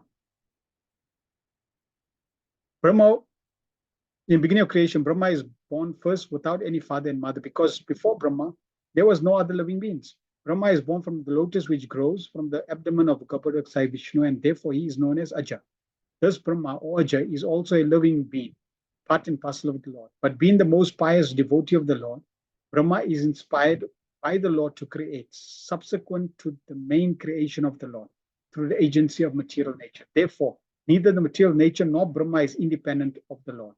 The material scientists can merely observe the reactions of material nature without understanding the direction behind such activity, as a child can see the action of electricity without any knowledge of the powerhouse engineer. This imperfect knowledge of the material scientist is due to poor fund of knowledge. When creation is dissolved, all the living entities go into Mahavishnu's body.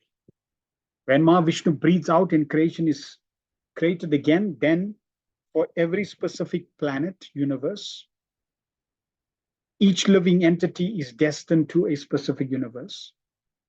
And the living entity that has the most pious credits in that specific universe, in which that Garudaksai Vishnu is, he becomes Lord Brahma for that specific universe.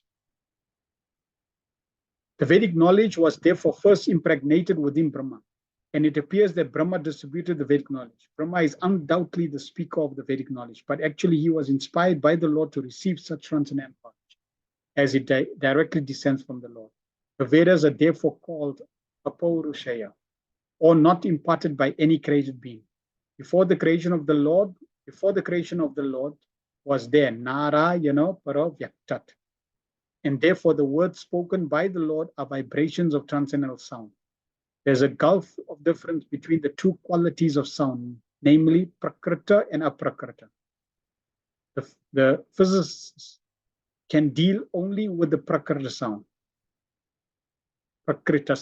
or sound vibrated in the material sky.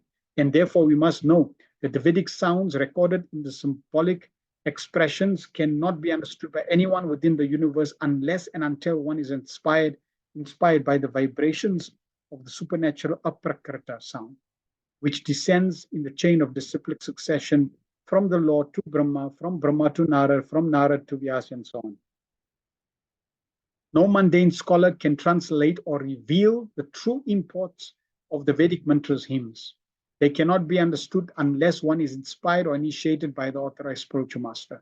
The original spiritual master is the Lord himself, and the succession comes down through the source of parampara, as clearly stated in the 4th chapter of Bhagavad Gita. So unless one receives transcendental knowledge from the authorized parampara, one should be considered useless, nishphala mata, even though one may be greatly qualified in mundane achievements of arts or sciences.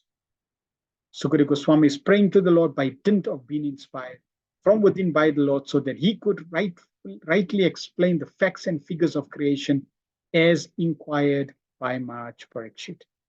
A spiritual master is not a theoretical speculator like the mundane scholars, but is Shrotriyam Brahmanishtam, expert in understanding the Vedic conclusion in disciplic succession, and therefore constantly engaged in service of the Lord. 23. Bhuter Mahadivir Ya Imapuro Vibhu Nirmaya Sete Yad Amushu Purusha Bhukte Gunan Sodasha Maka Lankri Shishta Bhagavan Vacham Si Me. May the Supreme Personality of Godhead, who enlivens the materially created bodies of the elements by lying down within the universe, and who is the Purusha incarnation, causes the living being to be subjected to the 16 division of material modes, which are his generator. Be pleased to decorate my statements. As fully dependent devotee, Sukadev Goswami, unlike a mundane man who is proud of his own ability, invokes the pleasure of the personality of Godhead so that his statements may be successful and be appreciated by the hearers. So this is a wonderful example of the pure devotee.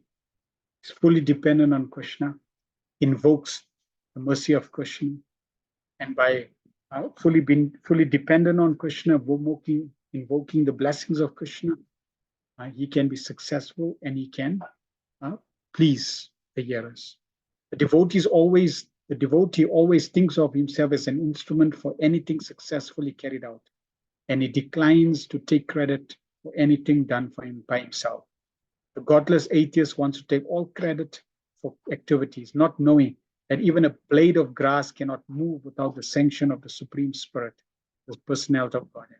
Sukadeva Goswami therefore wants to move by the direction of the Supreme Lord, who inspired Brahma to speak the Vedic wisdom. The truth described in the Vedic literatures are not theories of mundane imaginations, nor are they fictitious, as the less intelligent class of men sometimes think.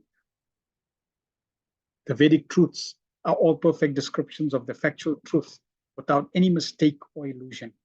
And Sukadeva Goswami wants to present the truth of creation not as a metaphysical theory or philosophical speculation, but as the actual facts and figures of the subject, since he would be dictated to by the Lord exactly in the same manner as Brahmaji was inspired.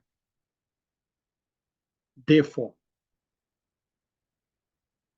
when one follows this type of education, the knowledge contained in this form of education is absolute, without any mistakes and without any illusion.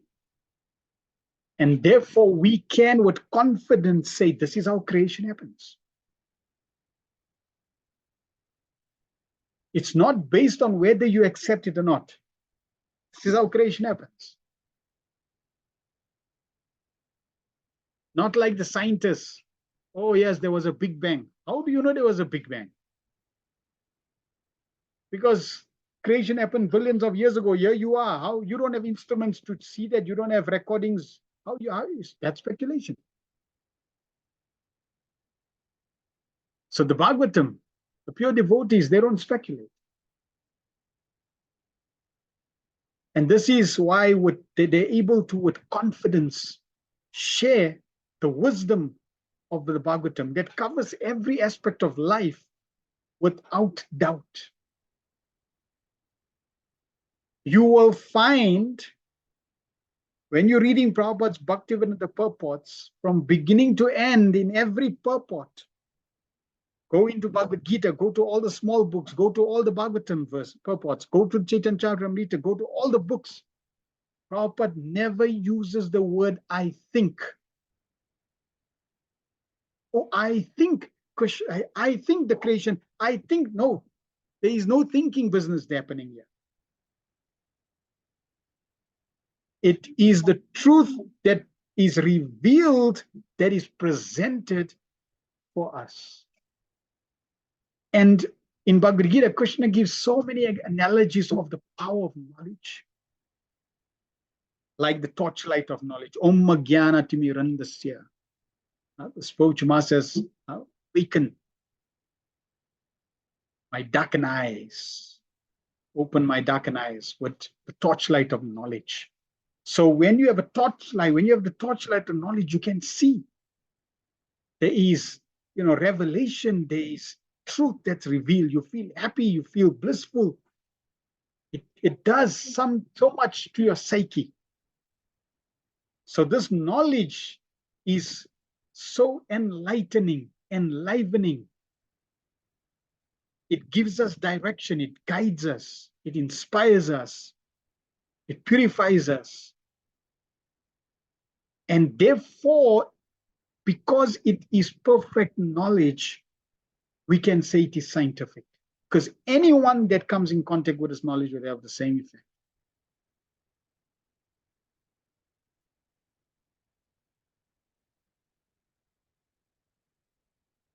The Vedic truths.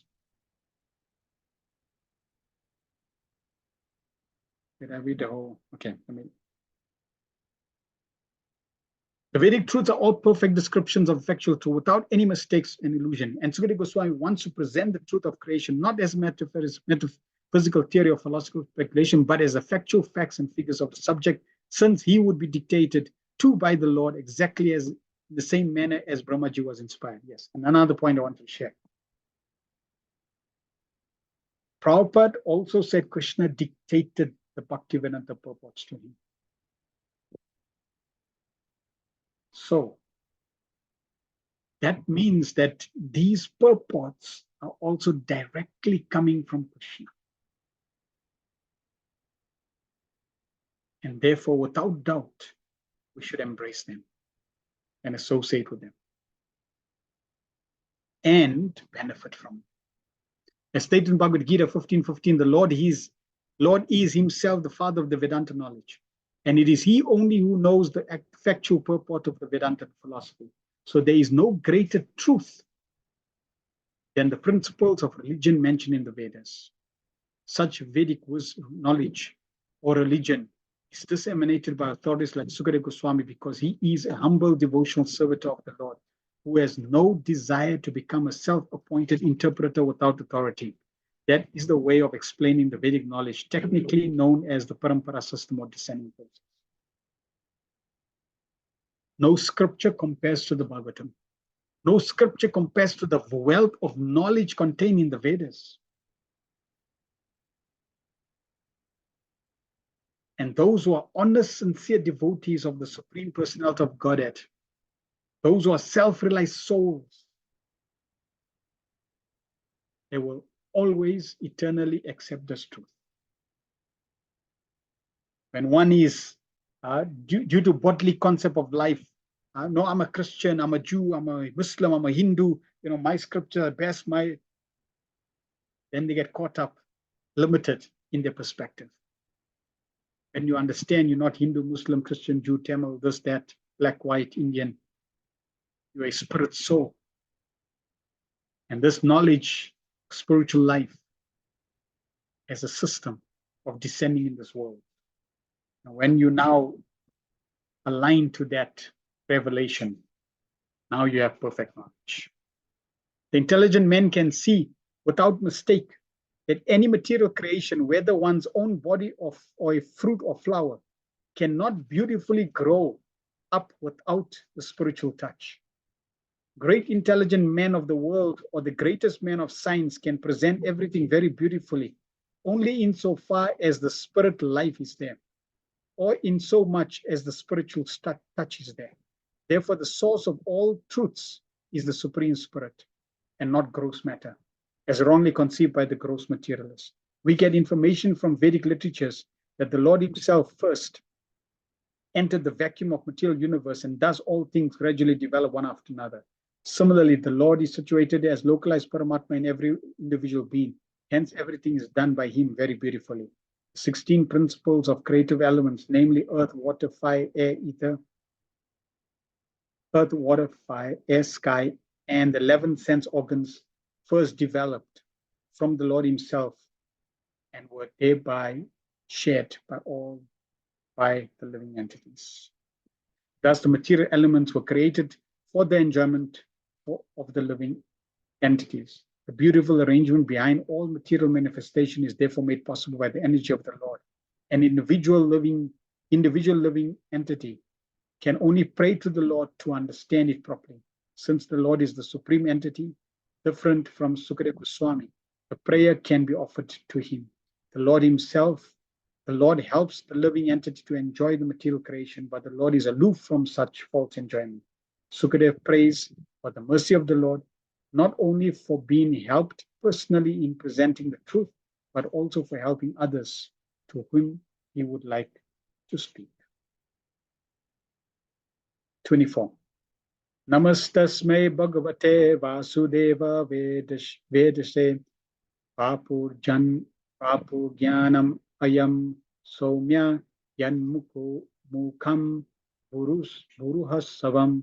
I offer my respectful obeisance unto Srila Vyasadeva, the incarnation of Vasudeva, who compiled the Vedic scriptures. A pure devotee drink up the nectarian transcendental knowledge dropping from the lotus-like mouth of the Lord.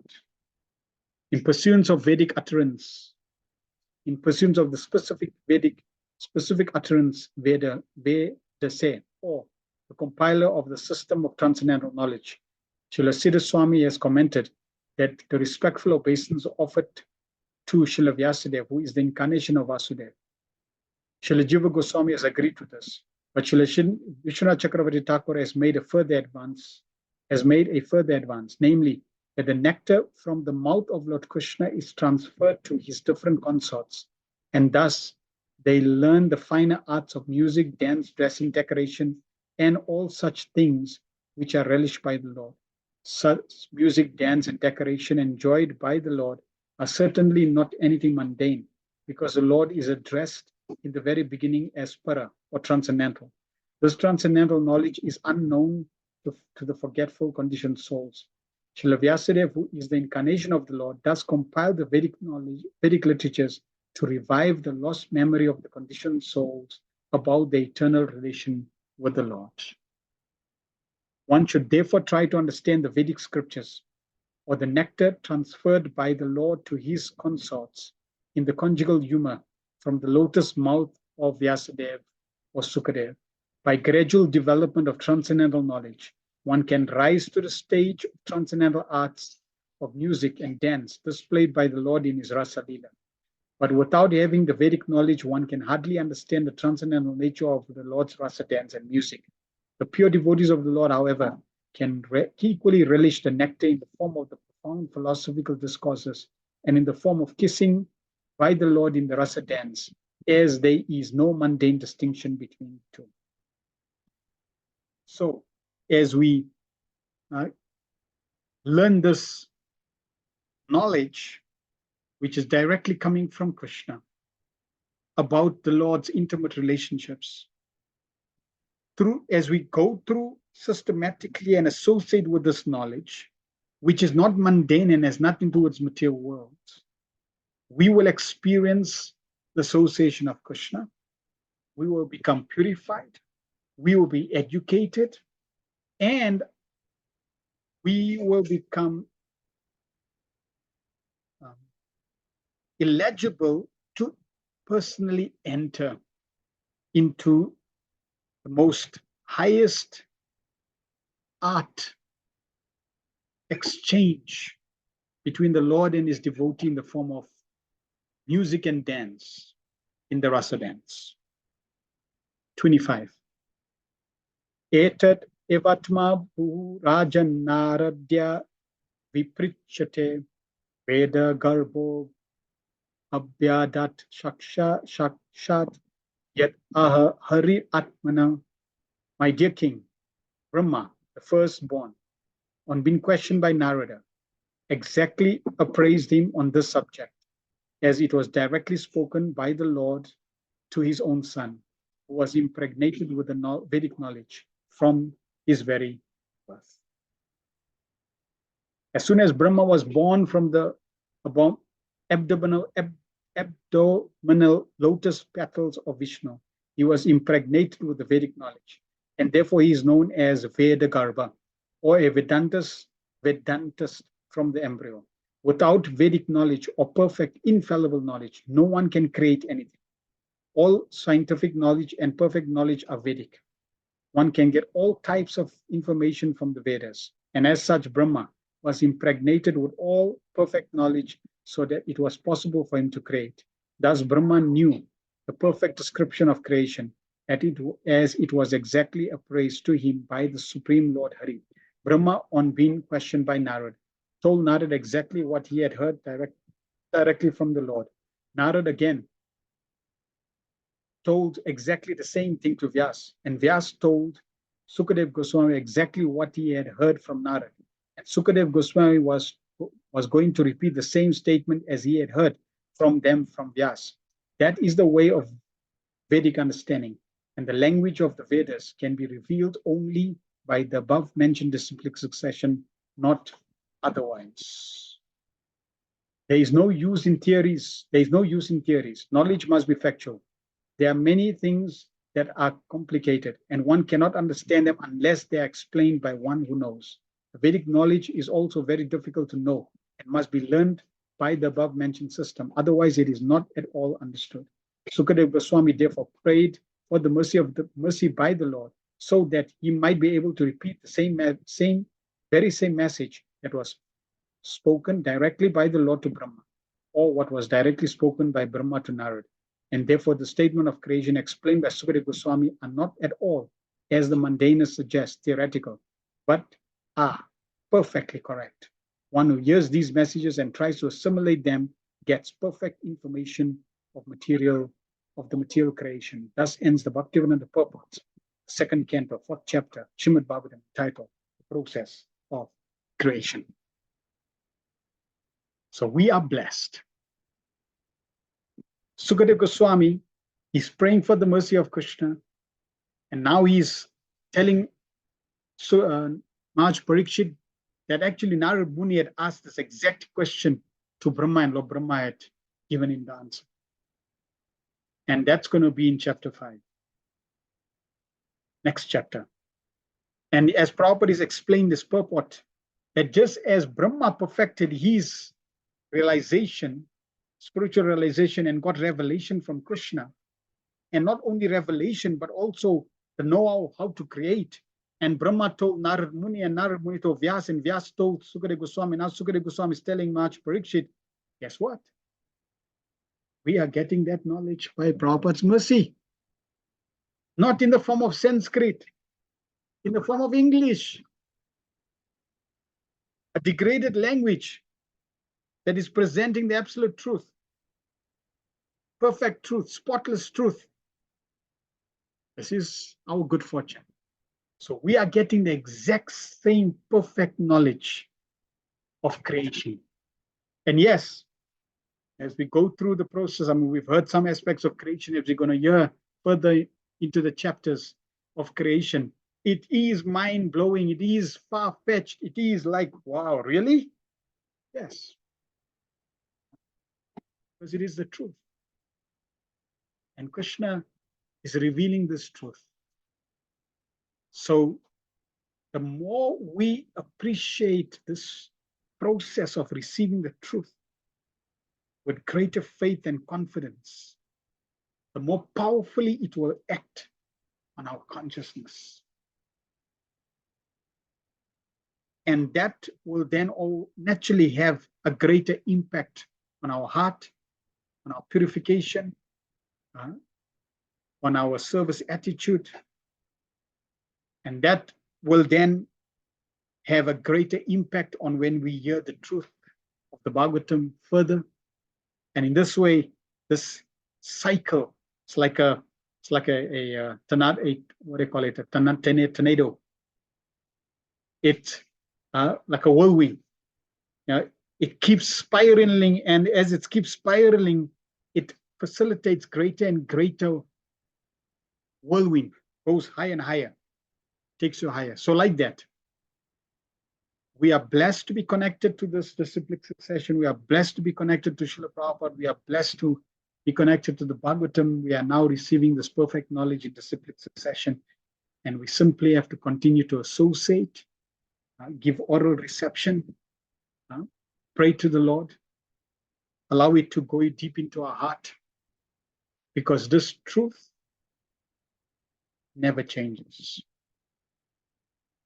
Because truth never changes. It's spotless. And they say the truth, what they say in the Bible, the truth shall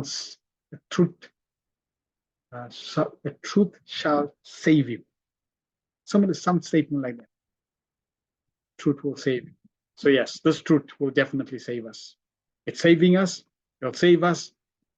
It'll save us time. It'll save us effort, suffering, and be able to achieve the eternal lotus feet of the Supreme Personality of Godhead. Vantat Srimad Bhagavatam ki jai, Srila Prabhupada ki jai, Nitai Go Pramanande, Hari Hari. Yes, the truth shall set us free. The truth, Mother Lesh has posted, the truth shall set you free. So this truth, hey, most definitely is setting us free. It is perfect knowledge. From everything, from our narratives, from our bondage, from our conditioning, from material attachments, from suffering, all forms of suffering, from taking birth again, from dying, sets us free from so many things. It's taking us to the free world. Thank you. If there's any feedback, please post. Just give it a minute or two.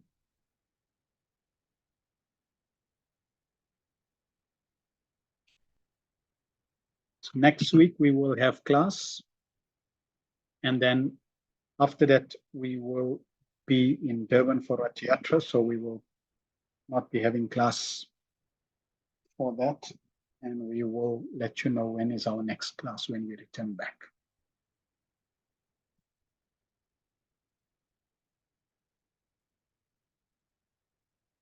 All right, all good. Shamanand Prabhu says, thanks for the wonderful class, Prabhu. Very wonderful verses showing Sukadeva Goswami's mood in speaking Srimad Bhagavatam, asking the Lord to help him. Yeah. He's perfectly realized, he's perfectly liberated, yet he's not thinking, yeah, see, I can, yeah, I'm capable, don't worry. Let me, what question you got? Yeah, I can tell you. No, it's not. There's no pride. There's no proud. He's not proud. He's not, and that's the obstacle we need to avoid. Because it's natural to think that I'm doing things. It's natural to think I have the ability. Because I have the ability, I can do it. I'm good at this. I mean, I can show you. Let me show you how to do it. I can show you. That's the danger. The pure devotee never ever makes that mistake. Sukadeva Goswami is a perfect example in speaking, but this goes across every ability.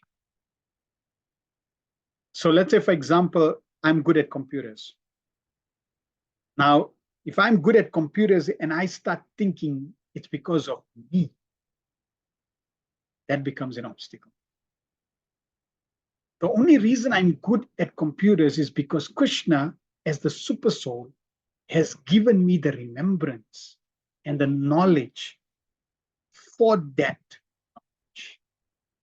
And if Krishna wants to teach me a lesson, he can switch off Mata Smriti Gnano Apahamcha, knowledge, remembrance, and forgetfulness. Krishna can switch on the button of forgetfulness, and tomorrow when I get up, guess what? I have absolutely no clue even how to switch on my computer. And I was thinking, oh, just see how good I am at computers. So if Krishna wants, he can teach you a good lesson. Therefore, the pure devotee never makes a mistake. That whatever I'm able to do is only by the mercy of Krishna. Only by the blessings of Krishna. And we need to constantly remind ourselves like that. And therefore, we offer the prayers, Mangalcharan prayers, to always remind us, to ground us, bring us to reality, to ground level. What is the truth? And then with that mood, allow ourselves to be instruments for Krishna to act. Arjuna did not kill the soldiers on the battlefield of Kurukshetra. He was simply an instrument. So Krishna also is using us as instruments. We always want to remind ourselves we are instruments, always remember that we are instruments, and always stay as instruments. This will be safest and surest way for safety. Nonetheless, Hare Krishna, thanks for wonderful Krishna Katha. Can't wait for the next chapter. Yes. In Bhagavatam 111, Brahma had to pray for revelation of knowledge, which was injected in the embryonic stage. Is this the correct understanding? So, yes, when we cover that, so when Brahma is born, Brahma is born and he does not know what is his source, what is his purpose, etc. So in this way, he's an embryo. He's born. He's new. And Krishna obviously guides him through tapa. He has to hear he hears what he needs to do. He performs austerity, and then he matures. Then Krishna reveals, and that's what we're going to cover in the next chapter.